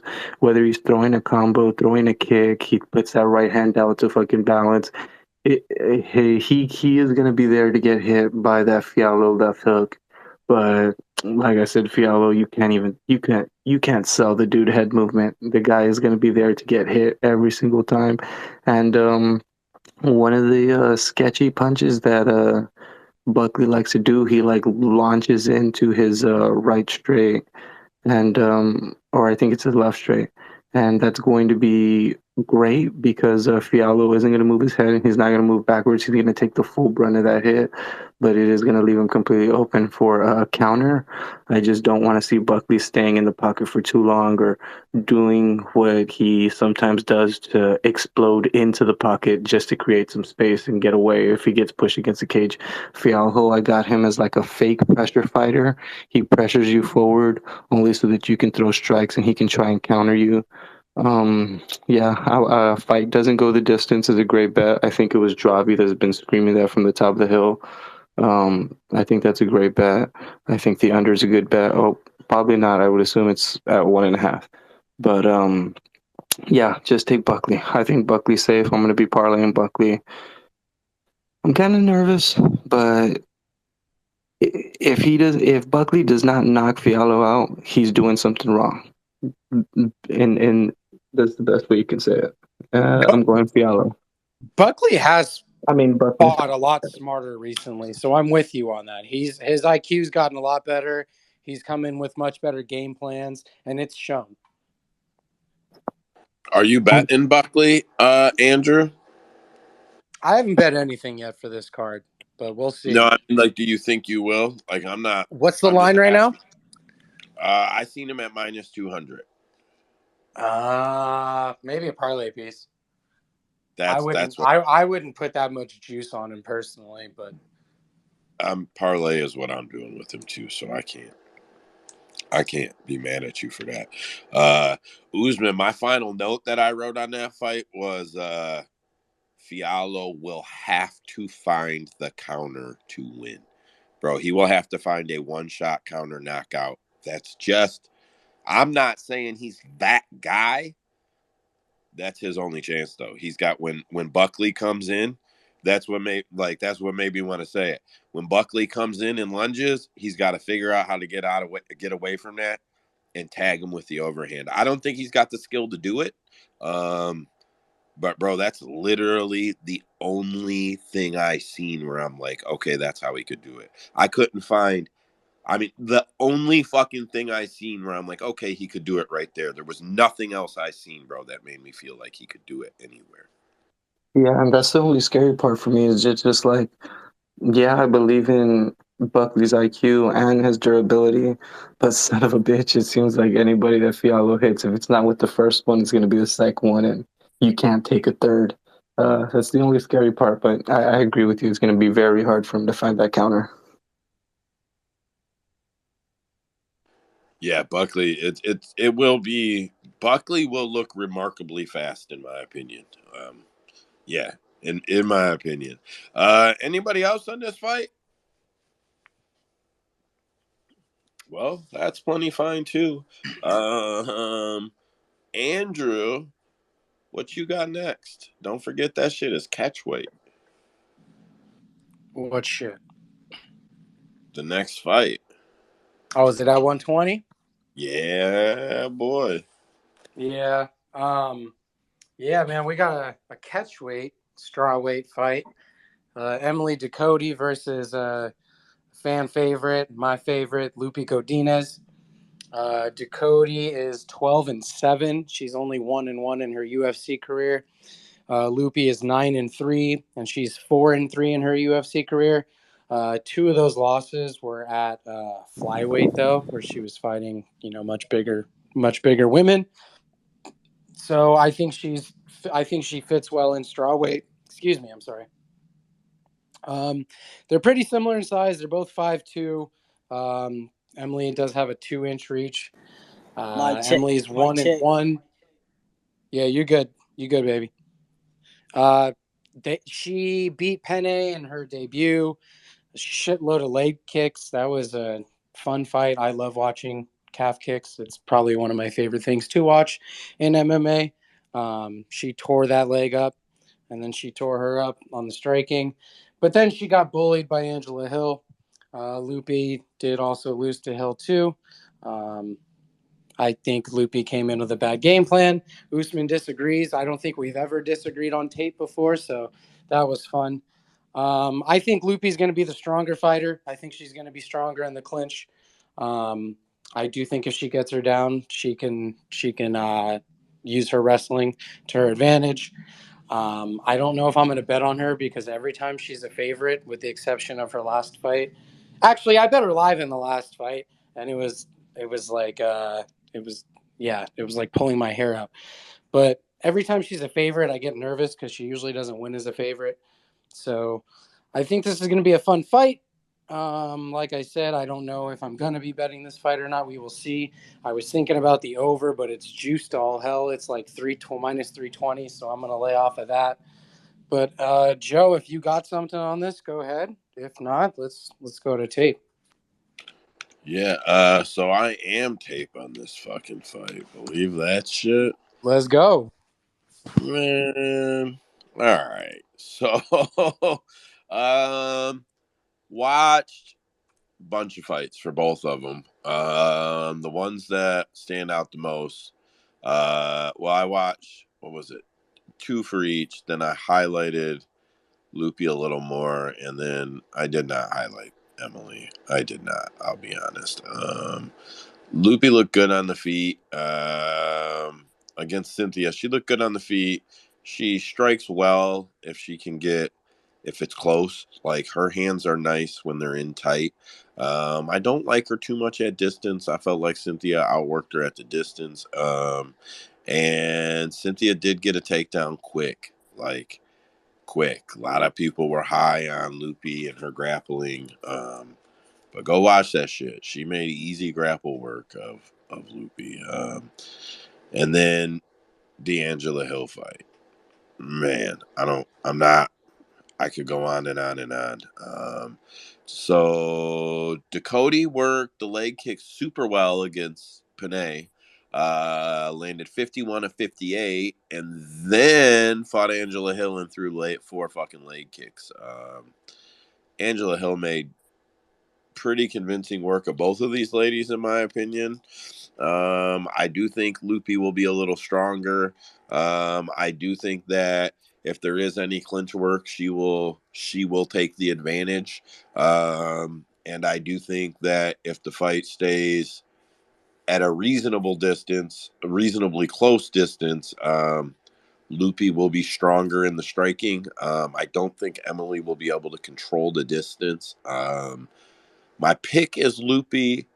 My bet is the over 1.5. If I had to prop it, it would be Loopy decision. And I will parlay Loopy. So I will probably parlay Loopy, but I'll be honest, I'm gonna end up parlaying Loopy. So that's what I got on that fight. Anybody else on this fight? Man, I actually figured everybody would be on this fight for some reason, because every time Loopy fights, I feel like everybody cares for no fucking reason. Bro, she's a fun fighter. What do you mean? Probably take Loopy because that ass, but yeah. She's a fun fighter. She's got a good personality. Yeah. Is that what the kids call it nowadays? Personality? I said for that ass, so. What are you insinuating over there, Joe? What do you mean? Was that an innuendo? About what? About what you just said. What's in the window? Never mind. Never mind.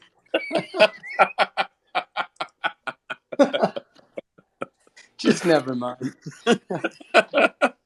That's what I do to my fucking kids and wife all the time. They hate me, bro. Fucking buzzkill, man. I'm gonna lap that shit out happily. Andrew, nope. This one is me. Edmund Shabazian versus Anthony Hernandez. That's fluffy. Tail of the tape. I was overseeing if the odds posted on the new site yet for the shit that got posted, so I was fucking being all distracted here. That shit is on me. So Edmund Shabazian, 12-3. Anthony Hernandez, 10-2. Shabazian is 6'2", 74 inches of reach. Fluffy is 6 foot, 75 inches of reach. Both guys fight orthodox. Both guys were born in the 90s. Fluffy lands 4 significant strikes per minute, absorbs 3.5. Edmund lands 3.5, absorbs 3.8. Fluffy has the huge statistical grappling upside. I did watch the Shabazian versus Lungambula fight, and the Fluffy versus Baralot, if I said that right, fight. Burial. Yeah, Burial. I think Fluffy will be able. It's really simple. If Fluffy can outpower him and grind on him, he will win this fight, hands down. There's not a lot of reason to actually think he'll be able to do that to Edmund, if I'm being 100% honest. I didn't see anything where I'm like, oh, yeah, there it is. Oh, yeah, there it is. And actually, I think on the feet, Edmund would win. If it stayed on the feet, I actually think Fluffy might be in some trouble.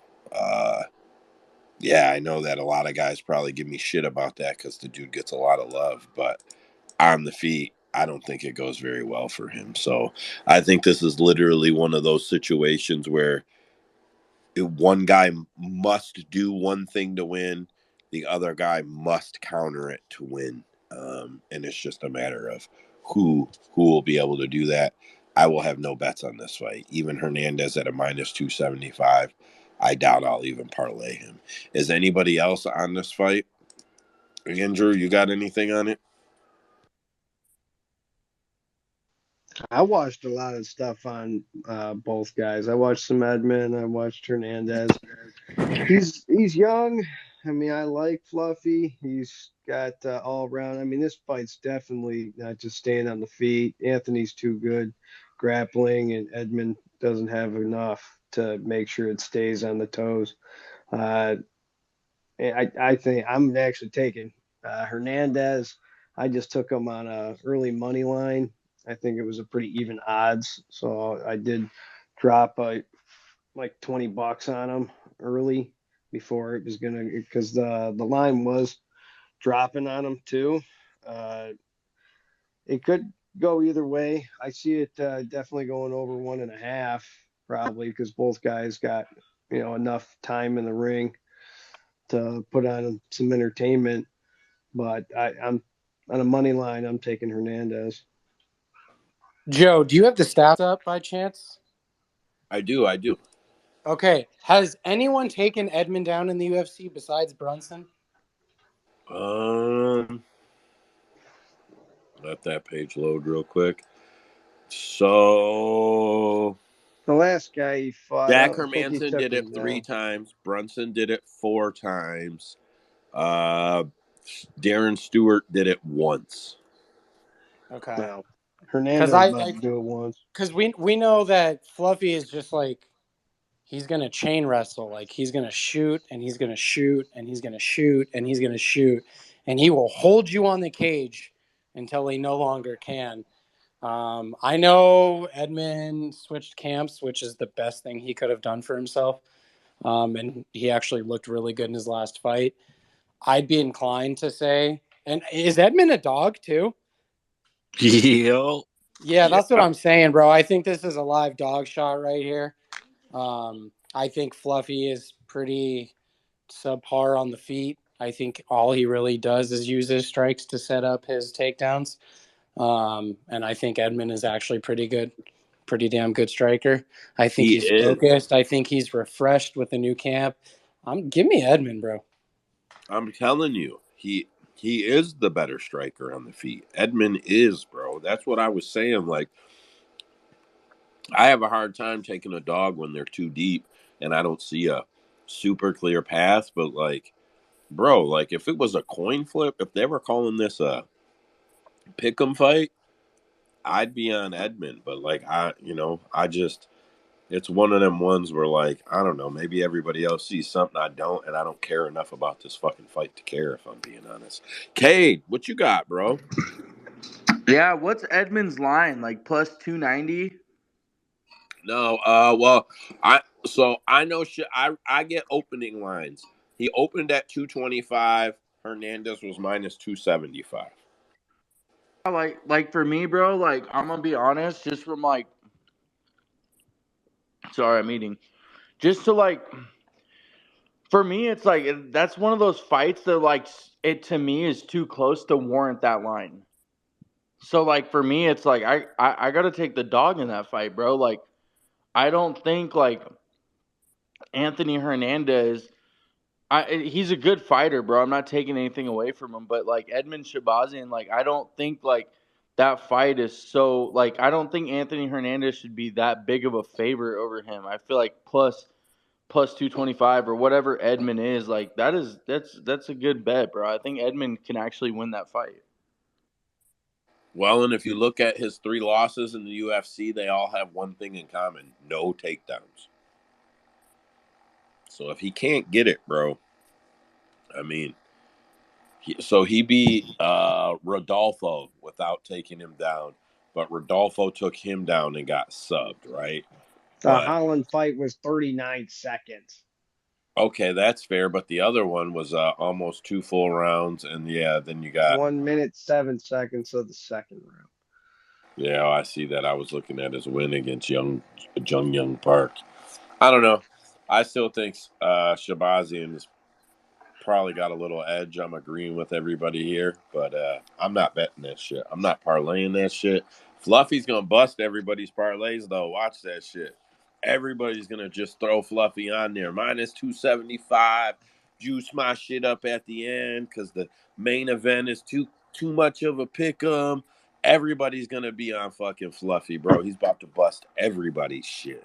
To be honest with you, Joe, if you're only like for some people that do multiple parlays and only throw 10, 15 bucks, like Shabazian's a guy that's worth putting on one of those. Like I really think that way because like he's that type. That's the type of line where you throw him at the end of your parlay and it boosts you plus whatever odds, man. Like I don't know. I just feel like Shabazian, bro. His odds, man. I don't know. I think it's worth. I actually think he wins the fight. Yeah, but my thing is Shabazian is his wrestling is not that good, and Fluffy, I think he's better than Brunson at wrestling. To be real. Well, because Brunson's more of just like an American wrestler style. All he's going to do is lay and pray style on him. This kid's not going to do that, man. He's going to freaking boa constrictor this motherfucker.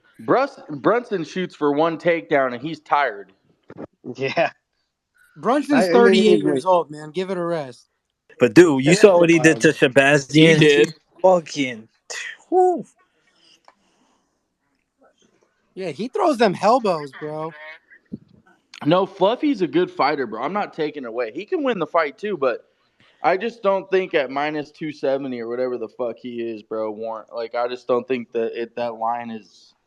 No, I gotcha. I took him inside the distance, so I'm taking Fluffy for a finish because I got Yeah, like so see, that's a little 100. different. So you found a better line on him, and Yeah. that's what I was saying about Silva earlier. I thought I took money line, but I didn't. I didn't take the money line. I just looked up my bet and I took him inside the distance at plus 100. Nice. At plus 100. Yeah, because it was inside the distance for Fluffy, so a lot of people were thinking decision. Yeah, I mean, if you're gonna take him, yeah, that's a nice bet on him. Man, anybody else on this one? That's okay. Andrew. All right, see you guys next week. It's midnight. Have a good one, bro. Ain't even staying for the main, huh? Don't even want to do Fuck it. that main. I could care less. This is the worst main on the Go planet. to bed, Who the hell? old man. Who saves a card with a chick fight that doesn't? They're what 7 versus 10 in ranking. How do you save a fight with that? You might as well put a freaking clown against another clown. Tell me how you really feel. That's how I really feel. Andrew, I'll tell you how I really That's feel. all I have to say about that. Take your old ass to bed. We'll catch you next week, bro. Andrew, you know how you said Hey, that you Rhino, hate... thanks for the takes, bro. Thank you for putting in time and coming in here, bro. We'll catch you next week, man. Andrew, I got something for you real quick. Do you know how you said like Wait. He was on tape on that fight. I didn't announce it that way. He hopped in, but I didn't announce it that way. That's my mistake. Anyways, go Joe, ahead. let Kate say something. Go ahead, Kate. No, I was just gonna say, you know how you said like you hate when fighters keep fighting till they go out sad, like Tony, how you were saying, like in the chat. Yeah. Anthony Smith said tonight that he's not going to go out like that against Johnny Walker, and he's going to keep fighting. And I really Bro, I feel know, and like, Wes was talking shit earlier, man. and I'm like, yo. I was really sitting there thinking, like, this dude's really about to push himself to a limit I don't want to see, man. Now, what I will say, though, is Anthony Smith hasn't, yet the Glover fight, yes.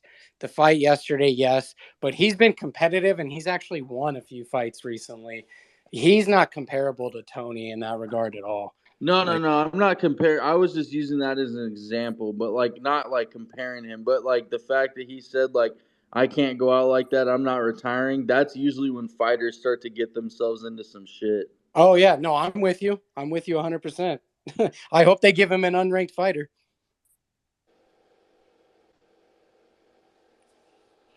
He's man, Anthony's all right. Anthony's all right. I don't. Wait, why didn't he shake Walker's hand? I think that's what fucked him up. Hey, bro. He You was talk about my attacking his mom. family. You talk about my family mid-fight, dude. What an idiot. Walker goes, what? No. Yeah. Bro, I literally think people are overlooking that, though. Like, I actually think that Anthony Smith has some serious, like, mental stuff going on from, like, whatever happened to him. Because, like, that was some weird shit, bro. Nah, bro, he was losing that fight trying to get himself angry. You're attacking my family. Walker was like, what? I don't know, bro. That shit was, like, weird. Shit. It was great. I seen it in the replay, too, because I heard it, and then I seen it in the replay. I'm like, yes, I wasn't the only one. Fuck. Andrew, take us home, bro. What you got?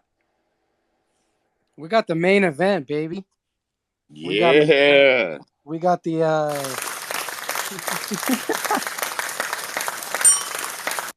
that shit's funny. We got Twitter's favorite fighter, Mackenzie Dern, against the wily vet named Yo, relax. Versus Hill. Mackenzie Dern is 12-3. Angela Hill 15-12. Mackenzie Dern much more experienced, 7-3, or I'm sorry, less experienced, 7-3 in the UFC. Angela Hill 11-12, most of her career there. Similar in size, 5'4", 5'3", 1 inch reach disadvantage for Dern. Dern is 3-2 in her last 5, coming off of a loss against Xiaonan. Angela Hill's coming off of 2 straight wins against Loopy and Dakota. I think this is this fight's going to go 1 of 2 ways. Mackenzie Dern is incredibly easy to cap. If she can get you to the ground, it's over. If she can't get you to the ground, it's over. I think she struggles to take people down, or at least the elite fighters. That's why she couldn't beat Marina, because she wasn't able to hold her down. She couldn't beat Xiaonan for the same reason. She can't hold her down. So that's usually how her fights go. What I have always said is if she just takes some time off to focus on improving her wrestling to where she can get these takedowns consistently, I think she would be nasty. I don't think she necessarily needs a great striking. If she can get you down at will, it doesn't even matter. But I don't know if she's going to get Angela Hill down or not and keep her down. We'll see. Angela Hill will definitely beat her in the stand-up. She will piece her up, even though she doesn't really have a lot of strength. She will win the points in standing. So we'll see how this fight goes. Joe, go ahead, man. Man, so I expected to be on Mackenzie Dern. I'm keeping it 100% real with you. I was like, oh, yeah. When I first seen it, I'm like, oh, Mackenzie, for sure. They're trying to move her up. Angela, Super Decision Hill. And you know what I mean? I'm like, yeah, right? Nope. After watching some tape, I do not think Mackenzie will beat her. My only question is, can Mackenzie physically outpower her in the clinch? If she can do that and the tape is misconceiving, then there's her clear path to victory. No question about it. But I think Angie keeps it on the feet. And I think she fucking works Mackenzie. I don't think Pillow Fist puts Mackenzie out. But I think she fucking works her. I'm playing Hill parlays for sure. Baby, go ahead. MJ, Hill, Silva, Nascimento, Gilbert, Machate, Buckley, Anthony Hernandez, and Gobino. Let's go. Yeah, I know you on that Angie Hill play too for sure. Still about to get smoked. Who is? Angela Hill. By what? Dern about to fucking put her in a flying triangle. Oh, I guess. I'm just fucking with you. A flying one, huh? Here's the I craziest really shit. wanted to just fuck with Baby because I saw his little interactions with his girl. You think she's gonna get her? You think she's gonna get her DJ on? Guys, so I want to point something out to everybody because everybody talks about Mackenzie and the grapple. Mackenzie has 10 UFC fights now. This isn't her 10th. She has 10 UFC fights now. Mackenzie Dern has 5 takedowns.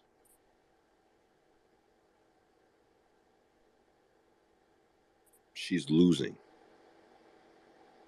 She's fucking losing. Is she going to do hold Angela Hill against the fence for 5 rounds? No. Angela Hill about to put the cardio on her ass. I'm convinced on this one.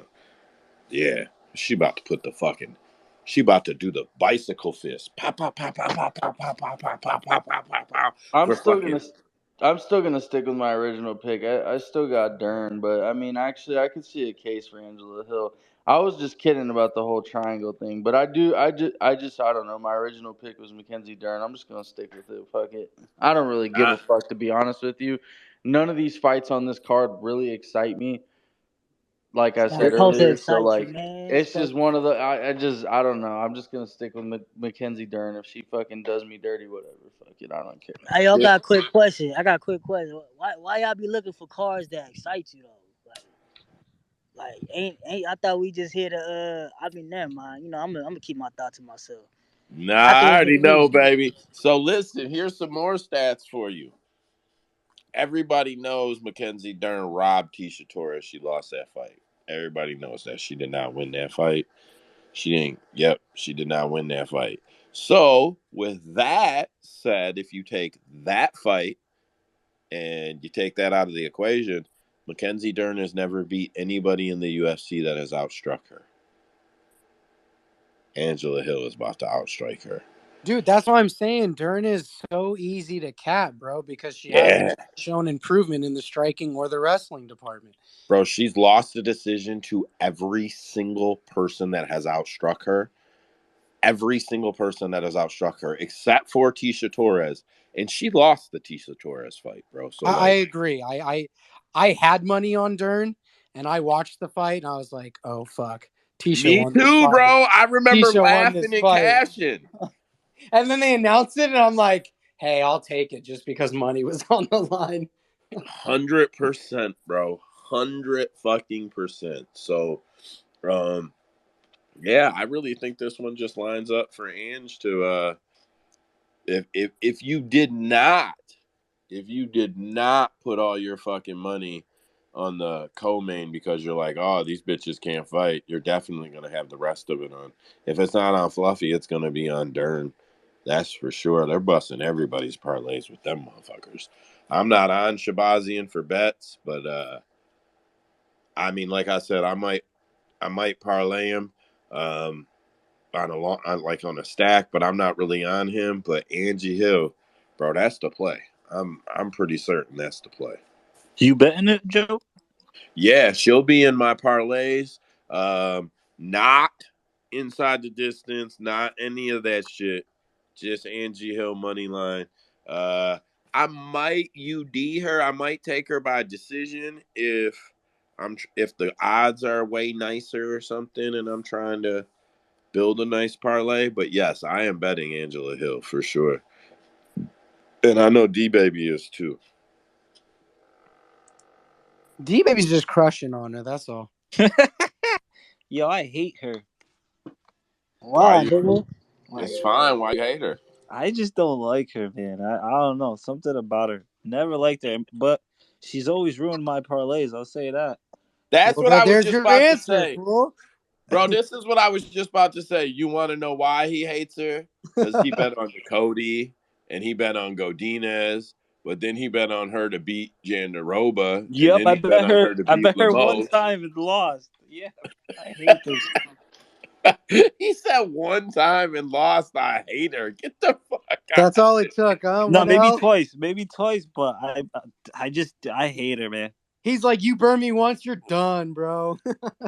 Nah, her personality too. I just dislike her. Nigga, Oh, what? you Her don't like that personality she's is so popping. bubbly? She is bubbly, bro. Like she Popping. laughs a lot and shit. That's a popping ass personality. What you talking about, Zaza? Hey, do you think? Yo, I'd rather go for Dern. Bro, I don't know. Darn, man, she a thought, bro. Yeah, I'm not touching this fight, but I think Dern's definitely cuter for sure. Well, on that note, we can close the card out.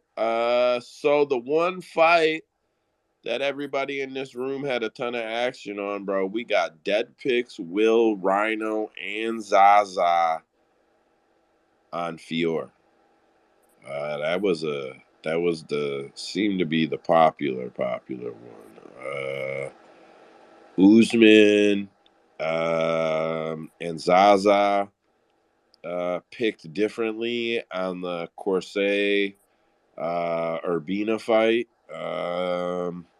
Zaza took the fight to start round 2, but he picked Corset.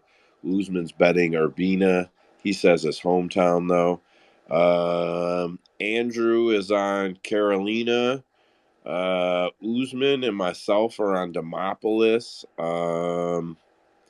Usman is on the Demopolis sub. Andrew thinks the Carolina with a possible decision is a nice play. Dead Picks was all over Borishev. Usman was on the Michael Johnson fight to go the distance. No. I got Mike as a pick, but just as a pick. Usman fight to go the distance. No. Walking Buckley to win under 2.5 if you can find it. I'm parlaying Buckley. What else was there? I mean, that's pretty much the top of the card. And then there's the Loopy was my pick on the tape on that one.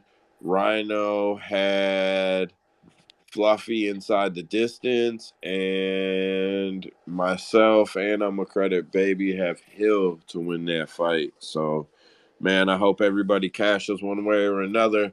Try to make sure you don't play the same shit twice. If you're gonna play the same fighter, at least get better odds on them the second time. Take them by prop or don't take them. A lot of times, what I've been doing, man, if I'm really hot on a fight, sometimes I'll just take the fighter out of the equation. Though, just take the under or the fight to end this way or fight to end that way, and take the side out of the equation. You more than double your odds when you take the fighter out of the equation. Remember that shit. Anyways, a couple fighters got removed. We'll look at the roster watch real quick. Chase Sherman, Kim, and Jessica Rose Clark, but I heard Rose Clark's contract ran out. And then the boys from the other week, Jorge Masvidal, Zach Cummings, and Ed Herman were all removed from the UFC roster. So that's a big one to see.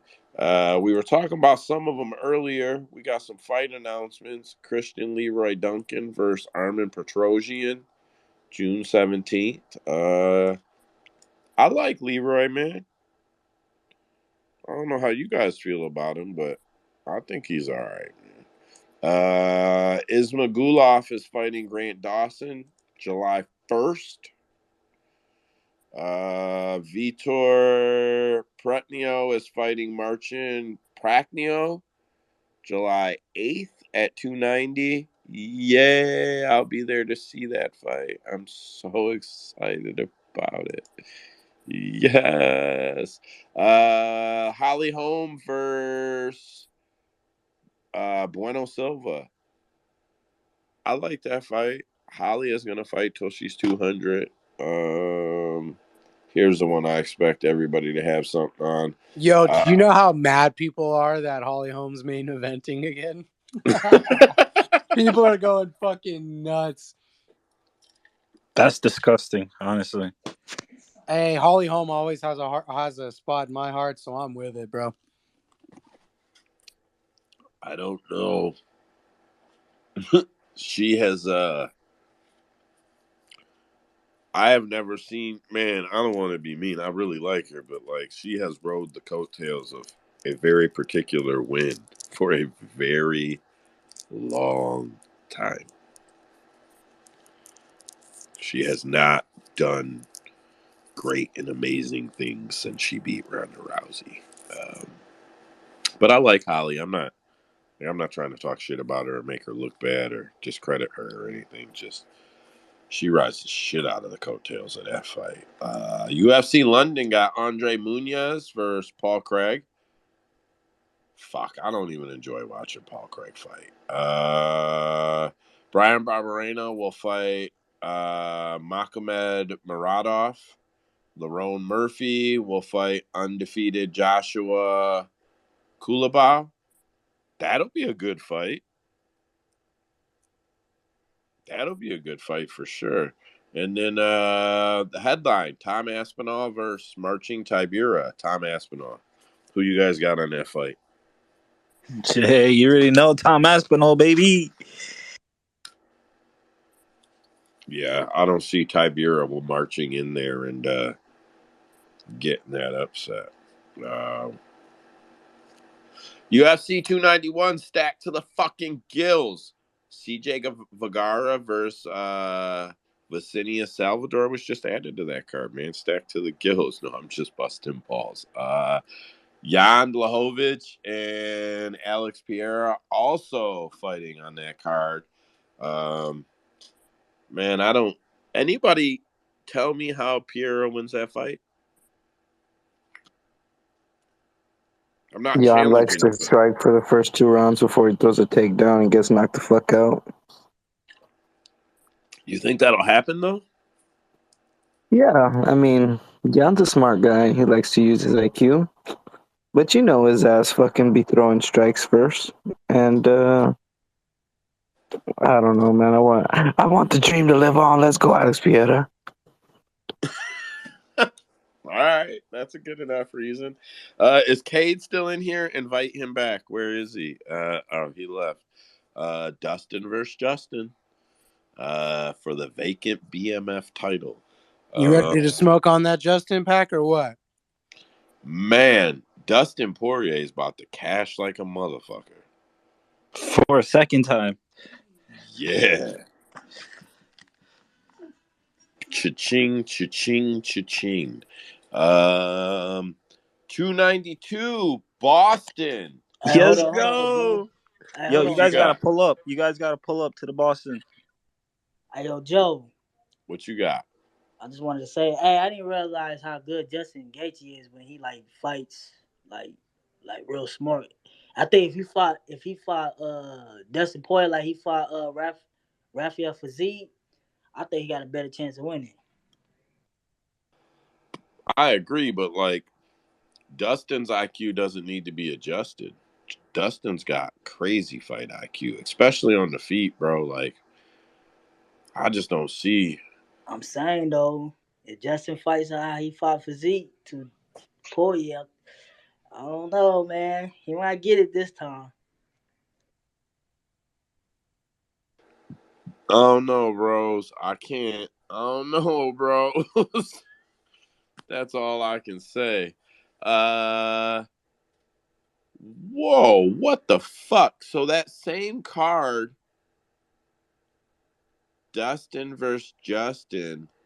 So that dude that just won, Yup. Aliskerov, is fighting Paulo Costa for the number 5 ranking. Did Yup. y'all just see what Kyle Baharlo tweeted out? No, what'd he tweet? He said, "What the fuck I gotta do? Move to Russia or move to Dagestan, get my citizenship so I can win one fight and get a fucking top 10 or a belt." He said, "I'm gonna go move to Russia and have Izzy hand me the belt just because that's what the UFC does." Somebody's super fucking salty about Ikram and who the fuck is that dude that's fighting Sean Strickland? That hasn't even isn't he making his fucking debut against a top 5, top 10? Oh, I don't know. I will say this, bro. After the Ikram fight, in the next space, I said he could compete in the top 10 right now. I did say Did. that. I think it was a scratch or bet thing we had, no?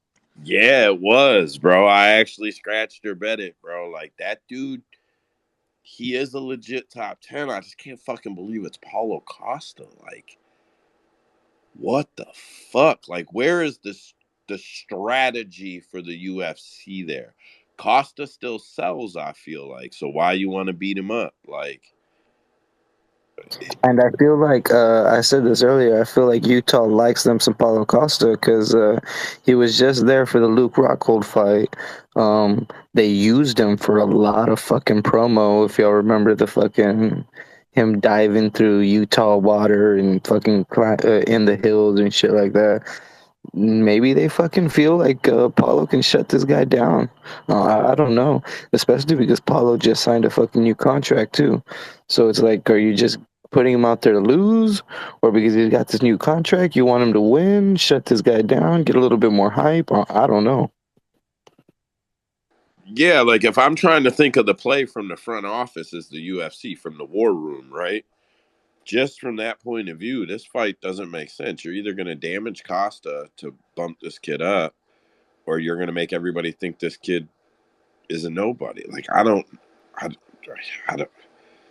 understand it.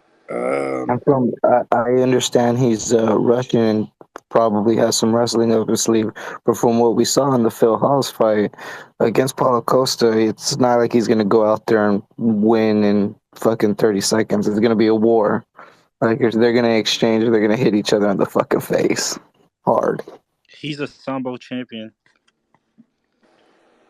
Yeah, well, yeah, that's what I'm saying. I'm sure he has some wrestling up his sleeve, but he was willing to go out there and throw with Phil Hawes. And let's see if he's willing to go out there and throw at Paulo Costa, because Paulo Costa ain't no pushover. Paulo Costa is the UFC's Ricky Martin, Ricky Ricardo. Like, let's not fuck around, bro. They're not sending him out there to get beat up. They need pretty people too, man. So like, it is what it is, bro. If he spoke like Ricky Ricardo speaks and shit, you could sell me. That's Ricky Ricardo. I don't give a fuck. So they're Secret not, juice. It's the secret juice.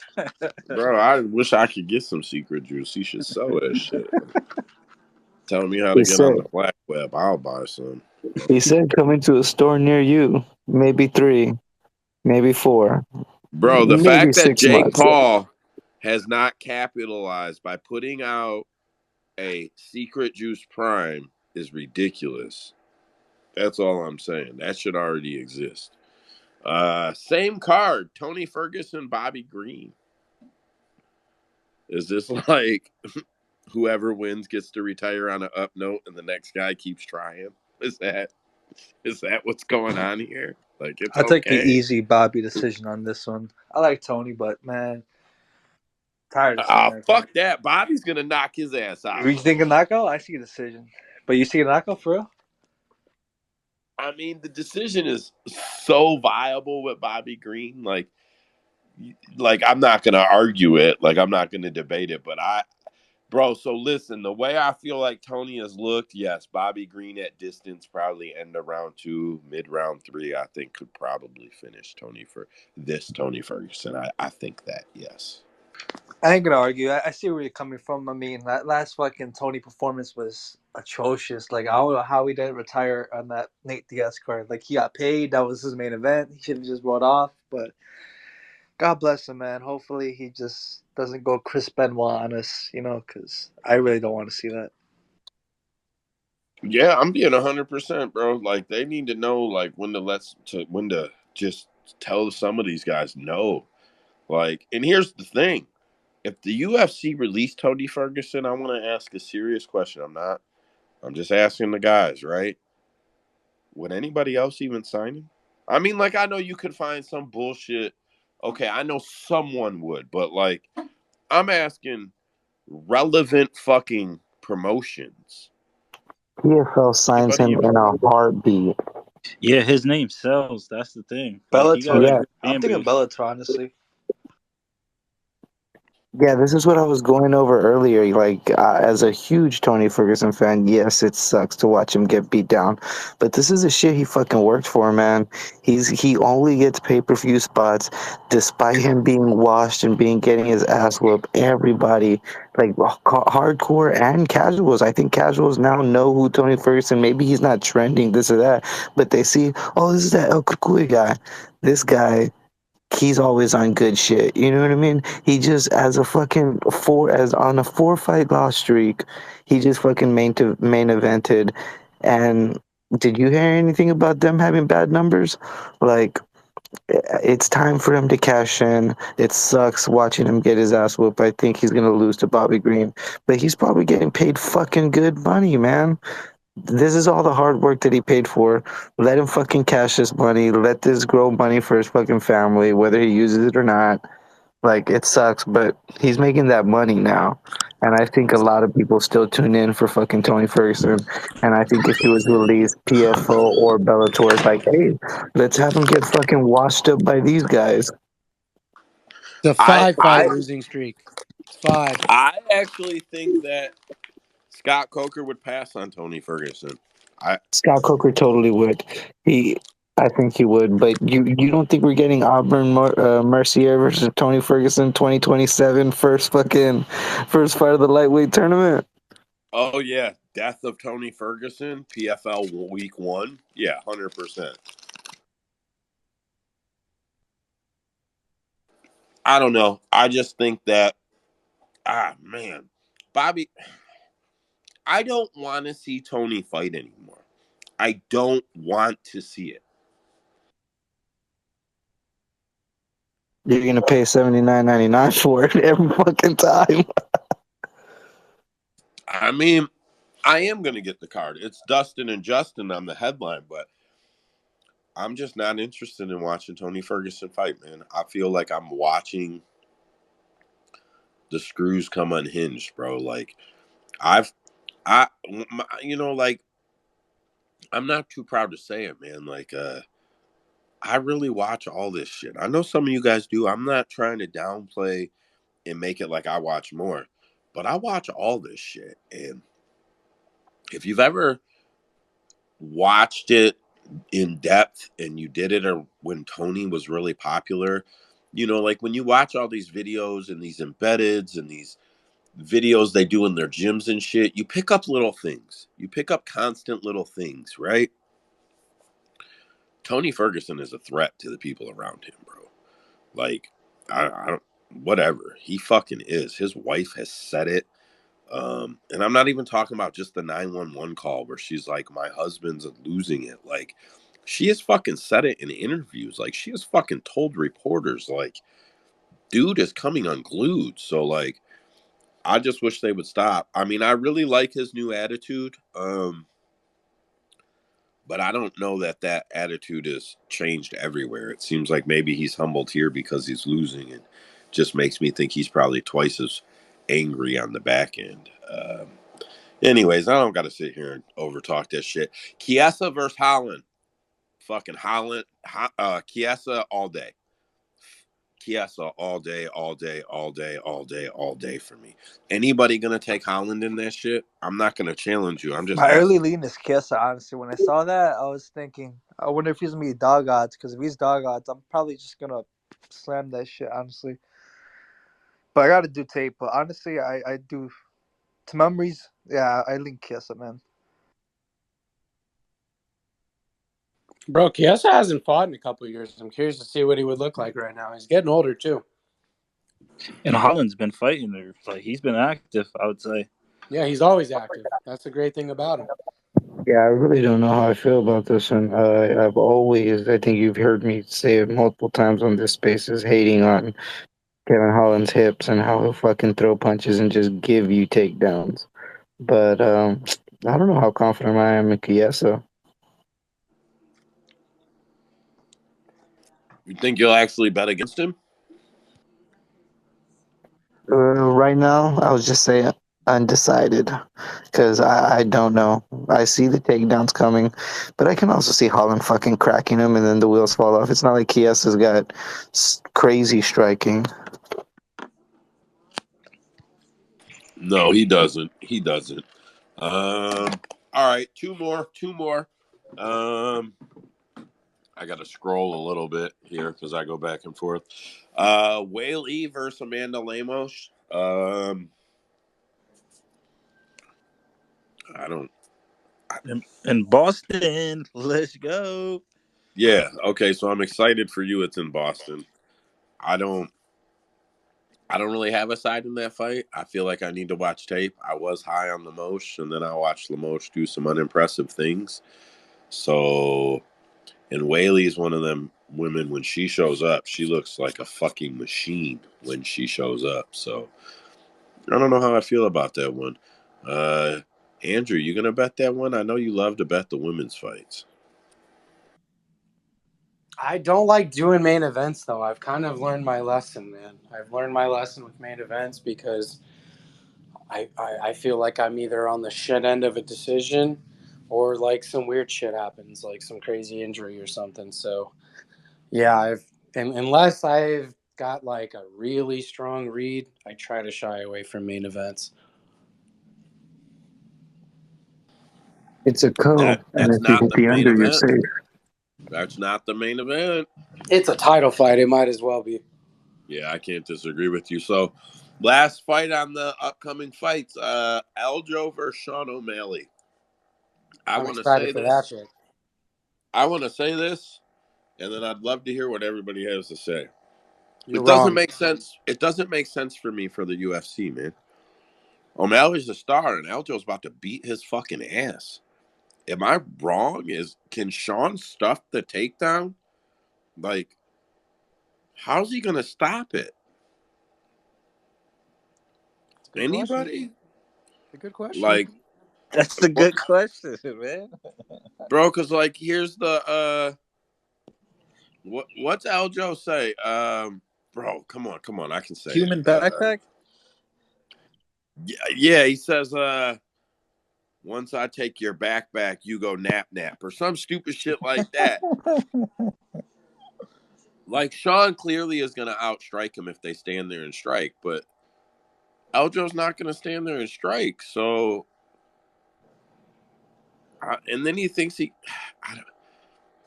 I think the UFC is just cashing in on Sean O'Malley's name. I think he can sustain a title loss and maintain a draw if he doesn't get it. But maybe they really think he beats Aljo. I don't know. Maybe they do. Does Sterling move up a weight class after that, you think? 100%. 100%.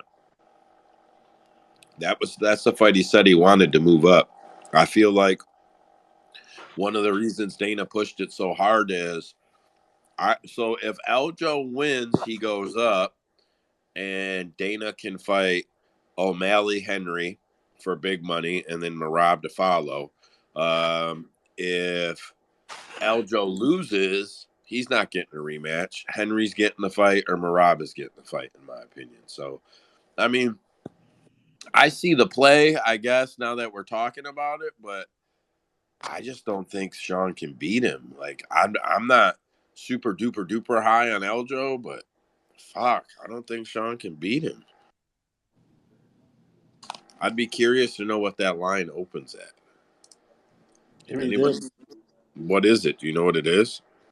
I think. Wait, give me your guess. What would you guess the line to be?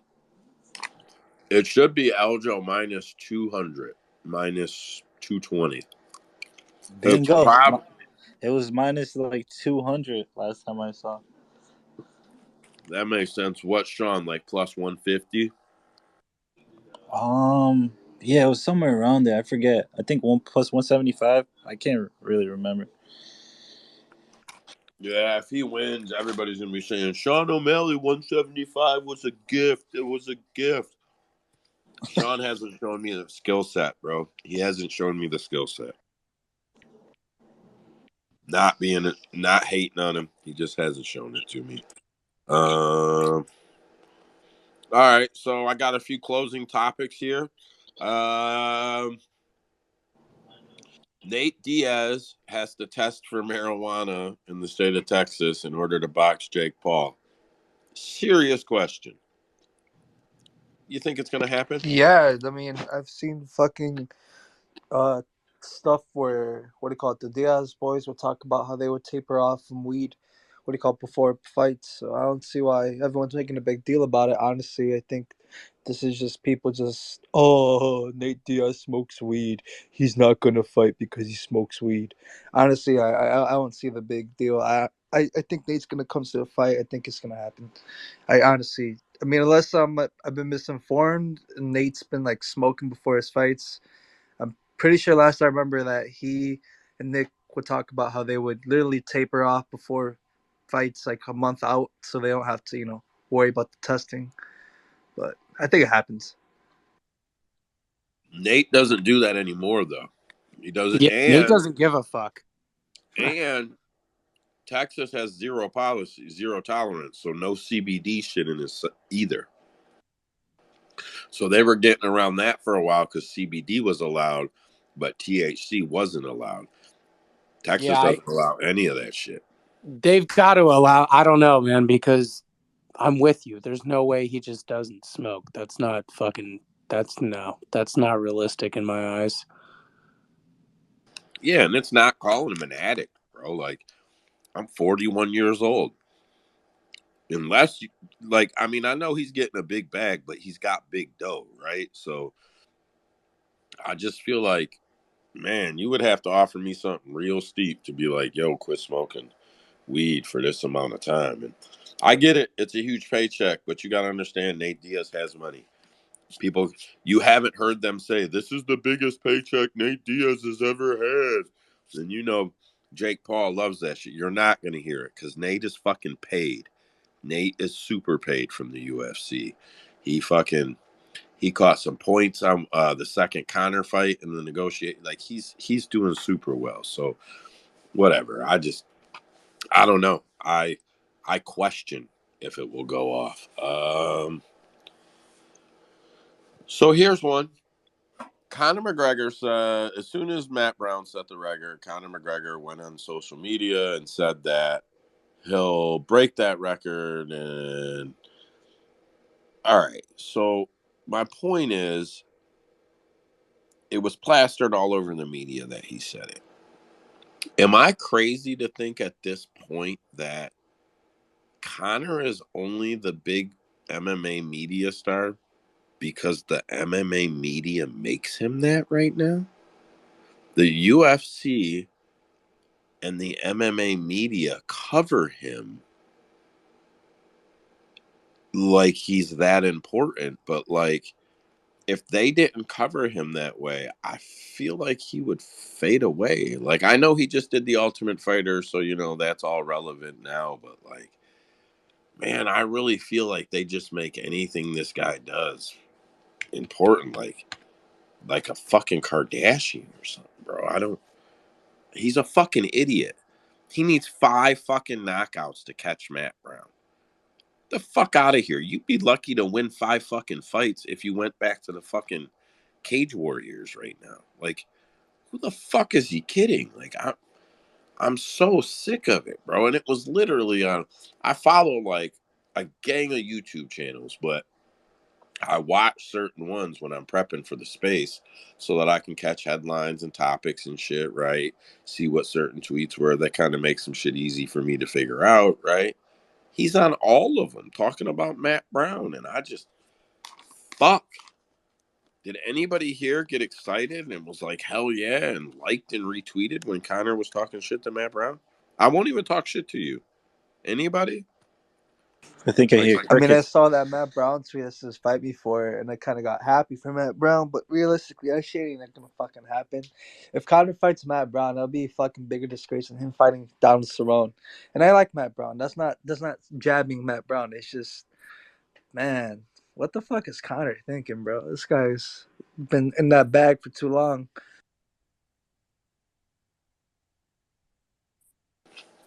Carrying around that bottle of proper 12 for too fucking long. Okay, so Francis Ngannou signed with the PFL.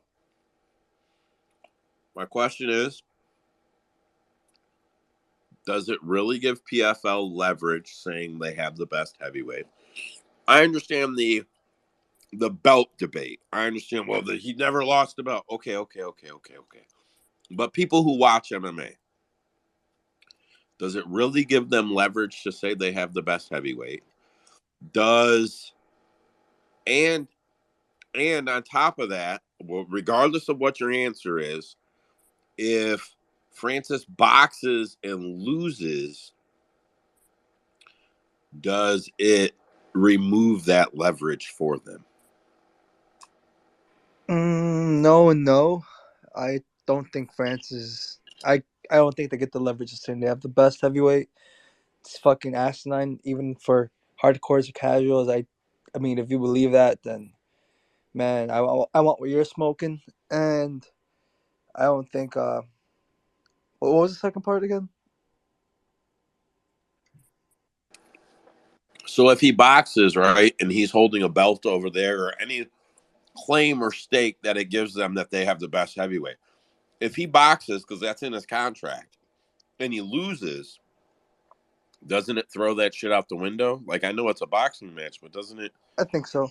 just kind of make it all look Yeah, like I think shit? so, man. I mean, the whole mystique of Francis is that big strong guy, not gonna get knocked out, delivers that one knockout punch, But if he boxes and that shit, if depending how it goes, if he wins, and yeah, it just adds to it. But if he loses, I honestly believe it does take away some credibility. I mean, people are on the outside; they see boxing as fights. They don't really account for it as a boxing match. People casuals, they see boxing as a fight. So if they see that Francis is losing, in a match or a fight, then I think that shit just goes out the window. That's just me though. What you think, Andrew? You're the PFL guy. I'm not busting your balls. Like, what you think?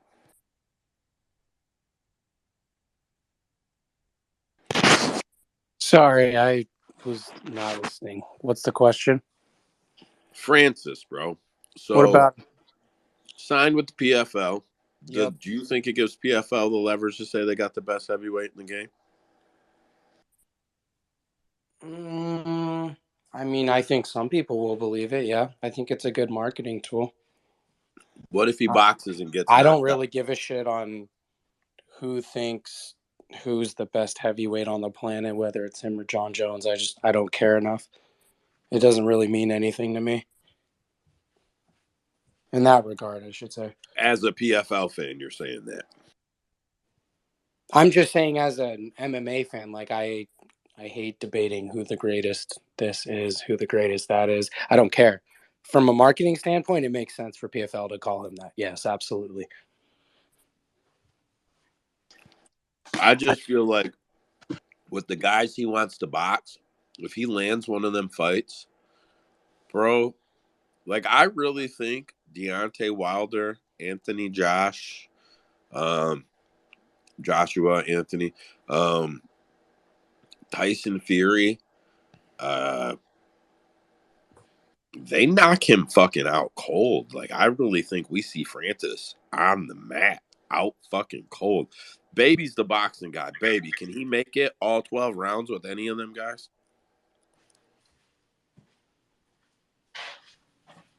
Baby, you over there? So I don't think he's gonna fight a lot in the PFL. his contract says it's 2 or 3 fights. I don't even know if he fights that because exactly what you just said, he's not going to beat any of those guys. He wants the bag. Like this whole contract was set up for him to make money. He's now a part owner, so he has equity. He's got long-term financial gain in that, or at least that's the hope for him, right? So it doesn't even really matter about fighting in the PFL. That's not why he signed. He may not even fight in the PFL. Who knows? We'll see. I mean, he already said he's not going to fight till midsummer next year. So it's like, you know how I am. I don't give 2 fucks about inactive fighters or retired fighters. It just, there's no point in talking about him. It's going to be a year. Cool. Let him go do his thing. I'll talk about him in a year. But here's what I will say. Francis without USADA is so exciting. Woo! He's going to need it too because he's getting older, bro, and he hasn't looked very good lately. So yeah, he's going to need to. The PFL doesn't test? We're about to see TRT Francis. I don't give a fuck. We're about to see TRT Francis. It's going to be crazy. No, PFL tests, but he doesn't give a fuck. You think he gives a fuck Yeah, they if his don't win use gets SADA overturned test, to a no though. contest? Oh, they don't do like a vigorous test, you're saying? No. They do like state level testing, I believe. But did you see the all the perks he got? He's gonna be the PFL African League commissioner or something like that. So And he'll be on their advisory board. Here's the thing, right? Guys, I want you to listen really, really close when I say this. And remember that I said it because, like, a few things I've been really sharp on. Like I told you, Dana and the metaverse was going to happen. Like I call a few things, right? Like I'm pretty savvy at some of that stuff, right? So listen, PFL Africa doesn't exist.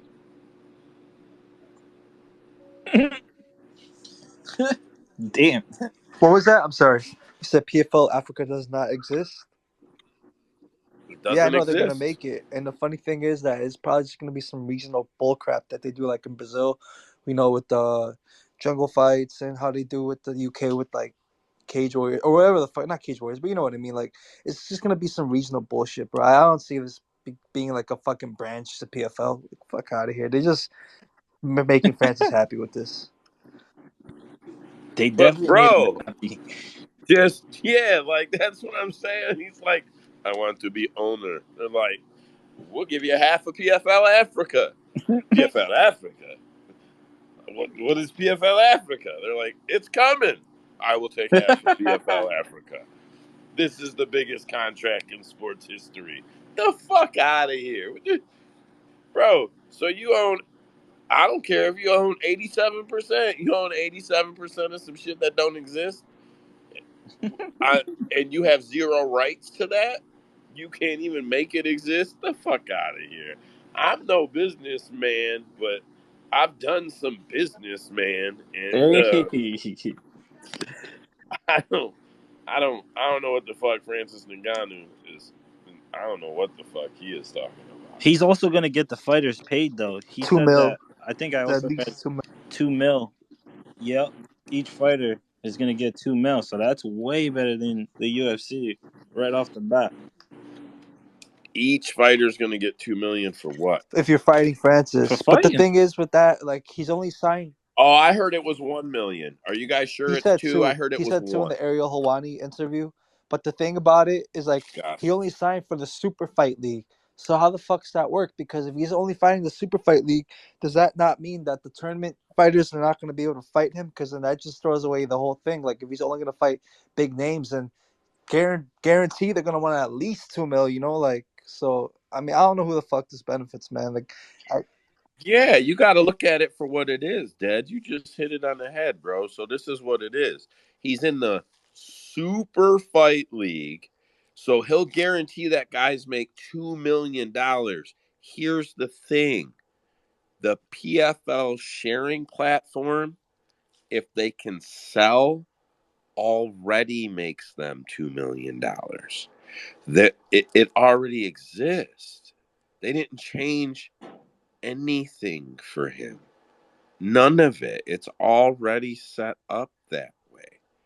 They told him, well, yeah, if you can sell numbers, you and your opponent will get this money, and we'll give you half of PFL Africa. What the fuck?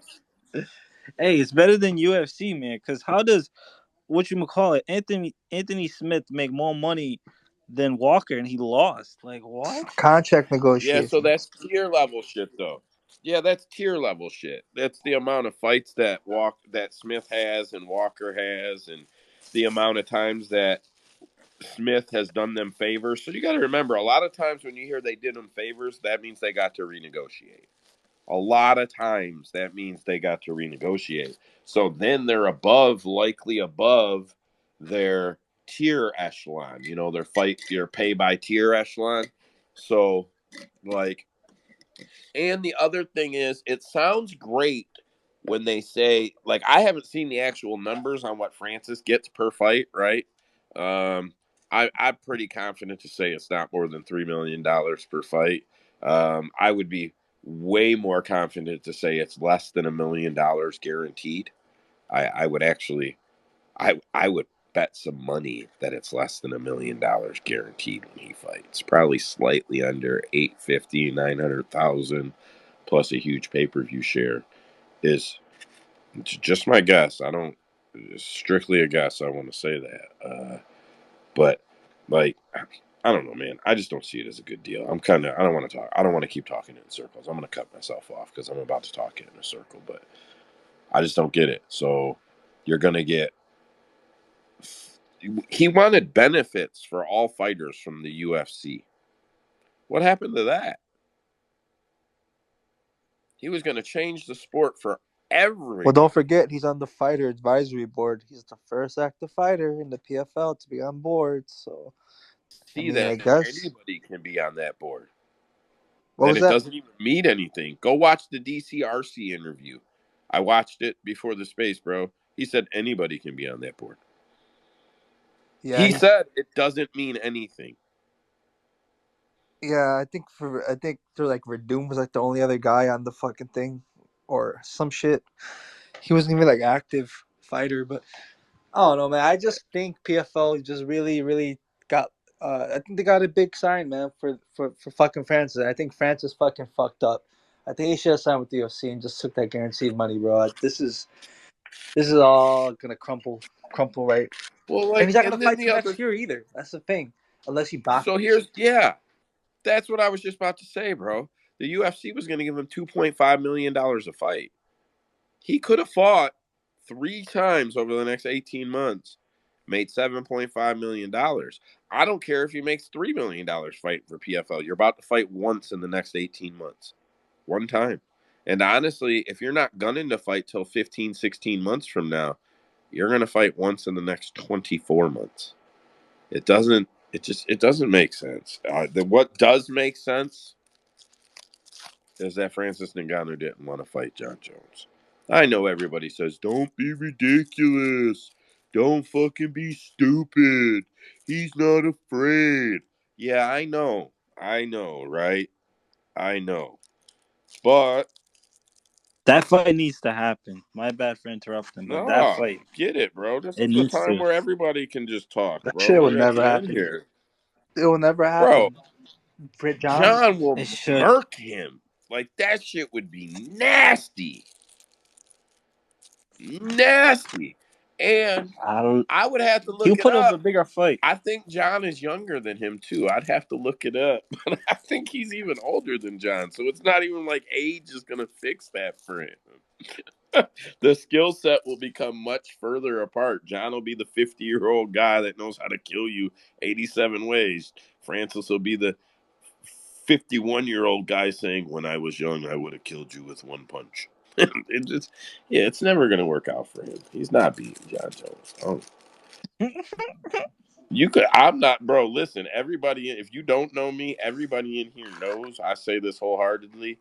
you could bring Francis Ngannou in this room right now, and I would tell him, like, you're a cool guy, but you're not beating John Jones.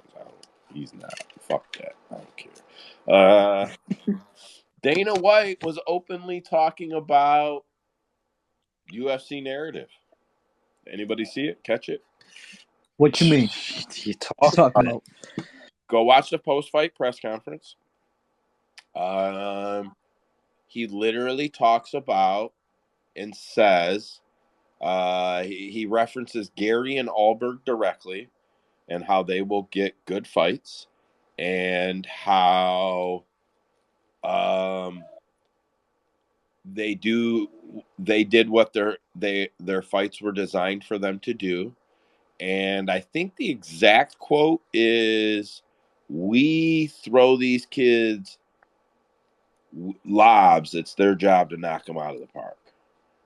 Yep, undertoss. Yep. He openly So said it it, man. He confirms openly. Dana White. What was it called? Dana White. What was Tony calling it? Favoritism. Privilege? Yeah, there we go. Privilege. Yeah, man. I mean, we already knew this, but he just confirmed it for us. So you know the fucking. Yeah. So 100%. I've said it since the beginning of the space. The UFC has a narrative. They are a brand. They build fighters. There's no way around it. It's not a WWE fake thing. Look at the WWE, bro. You have to build a star, right?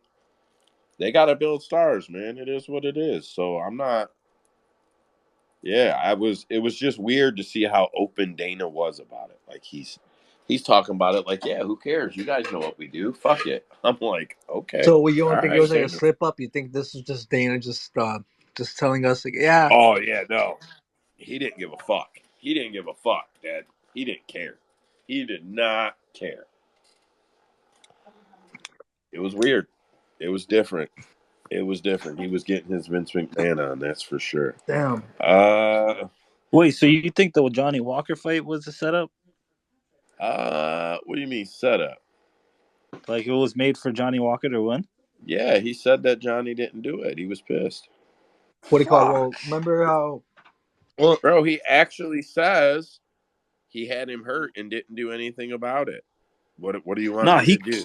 he could have definitely finished Smith. I feel like he chose not to. Like he gave him like a grace. Like Yeah, because in the other chat, what do you call it? The boys were saying like, they think that I think Andrew brought it up that they think that Anthony Smith has some like fucking PTSD during that fight. Like when they were talking to each other, like you're coming from my family, and Johnny was like what, and people were saying in the comments too, like of those snippets that like they noticed that Johnny kind of slowed down a bit on Smith. That maybe he was giving him like mercy because he should have finished him. That was clear as day. But I think maybe the people are onto something there because Smith was just like they were saying that because he got kicked in the nuts, but I think he was having maybe PTSD because I did forget he got attacked by that crackhead. That was crazy. no, Johnny Walker with that flying knee, if he did one more of those, he would have put him to sleep. Because he was tired. Smith was gassed at that point. Yeah, Dana talks about it. You guys should go watch that press conference. Dana's part's only about 12 minutes long. The video's like 28, but Dana comes right out. It's weird to see how openly he's talking about it. It's fucking weird. Okay. UFC fighter Tim Elliott accused his wife, Gina Mazzani, of having an affair with his friend, Kevin Croom, including on their wedding night. According to Tim, he went home with the kids because they were leaving for the honeymoon the next day. And Kevin and Gina had their way, apparently, even on Tim and Gina's wedding day. And when Tim posted all this, Gina did not go on the defensive. She deleted her Instagram. So just hear me out. Just hear me out, okay? Tim Elliott, 5'7", 66 inches of reach, 125 pounds.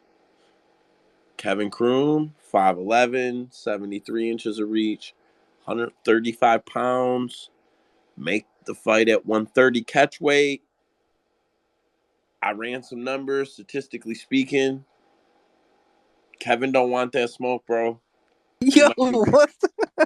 He might be bigger than Tim, Did you but just like, handicap that fight? What? yeah, hell Tail of the yeah, I tape? did. Tail of the tape real fast? Yeah, bro. So statistically speaking, Tim lands 3.5 strikes per minute. Kevin lands 2.5 strikes per minute. Tim absorbs 2.8. Kevin absorbs 3.1. Tim has 44% striking accuracy. Kevin only has 34. Tim's got 56% defense. Kevin's got 41% defense.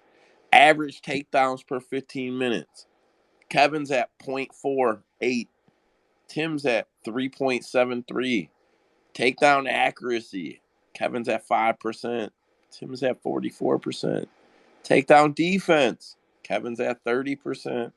Tim's at 61%. Average submission attempts per 15 minutes. Kevin's at 0.5. Tim's at 1. Kevin Croom don't want that smoke, bro. He was having an affair with Gina because he's got envy or something, bro. I don't know the story, but like he don't want that smoke. He better hope UFC don't send the contract, bro. He's fucked. He's So fucked. Tim gonna take him to the ground and beat his ass. So they say styles make fights, right? Well, with all that said, I'm going with the heartbroken Tim Means, man. That shit, man. They gotta put that shit on the fight night. Put that shit like Tim Tim Elliott. Elliott. Tim Yeah, Elliott. You there we said go. me. Man, they gotta do something with that. I think there would. Bro, I want to see the wedding photos in the preview. Like I want to see I want to see some photos where they're like where they show like Kevin with his arm around Gina at the wedding and Tim off to the side a little bit and shit. And then I want him to cut to Tim after he was looking at a screen with them pictures when he's like, yeah, he was my friend. So I thought he was my friend. I want to see all that cheesy shit. Let's go, bro. Did you see the picture of that Tim posted of when they were saying the vows? No, I seen the one where what's his name was holding the mic for her. Is that Yeah, the one? Yeah. that one. Oh yeah, dude. What? He's like, let me hold on. I know how to hold the shaft in her face. Hold on here. I got this. It's no problem. Hold on. Bro, I don't whatever, man. I want to see the fight. I don't give a fuck. I want to see the fight. Oh, I didn't mention, bro. Kevin fights orthodox. Tim fights southpaw. Bro, I'm telling you, other than reach, he got him. Bro, they're only 6 months apart in age, 7 months apart in age and shit. Bro, this is the one. I wonder if they grew up together. Oh, bro, that would make it even better if they got like school pictures of them and shit to post. What if they took I don't want to say bitches. What if they took girls to the proms together and shit? You know what I mean? Like, This is and they got nasty little work. limo pictures and shit with Tim with some spiked hair and shit and a little fucking pink rose on his fucking lapel and shit. Bro, this shit would sell. I'm telling you, man, Dana got to do this. This is the one They right won't. here. They won't. Watch, out of all the stuff they capitalize on, this is gonna be the one they don't. They're gonna bring back the BMF belt, but they're not gonna do this. Watch. Disgusting.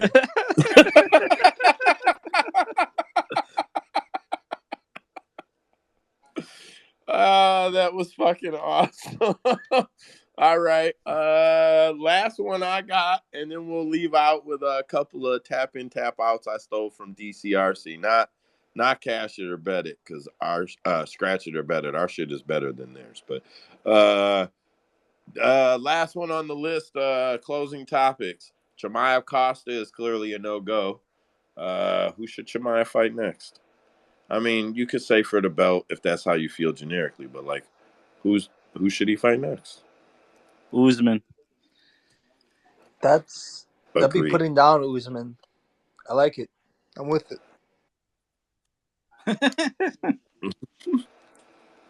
Yeah, I think that Shavkat bullshit is nonsense. He should fight Usman. Wait, he could go up a weight class too, though, right, Chimaev? No, they're not doing it. He was going to fight at catchweight because apparently he's not going up, and UFC wouldn't make the catchweight fight, was my understanding. I read something that he said he wants to fight, but they're not giving him any fights. Yeah, I don't know. I seen it too. I don't know. It's Chimaev's like awesome, but he's got to fucking do something at this point. The division, I don't know. That division's moving around. So Chimaev could have fought Bilal, and he didn't. I don't think. I mean, Kobe's not going to get the fight now. He's not going to get the Kobe fight now. He's actually not going to get the Bilal fight now. The only dude in front of him is Usman. He already fought Burns, who will be right behind him. So he could fight down, or he can fight Usman. I don't see. Maybe he fights down number 6, Shavkat, but I really think the UFC is saving Chimaev versus Shavkat. I really think that's something Dana wants to do end of next year, 2-3 fights from now for each guy. I really believe that. Call me dumb, whatever. Well, you said for him to face who again? For him to face Usman, it's the only guy to go up to. So for him to fight Shavkat, Dana's trying to hold that off. I'm telling you. He wants one of them to have the belt, the other guy to be the number 1 contender, both undefeated. Like, that's what Dana wants. He wants to sell the shit out of that fight next year, I feel like. That's just my guess, but that's what I think. So, Usman's the only fight that makes sense, in my opinion. All right. So, this is the end. We'll do DCRC. We'll steal their shit.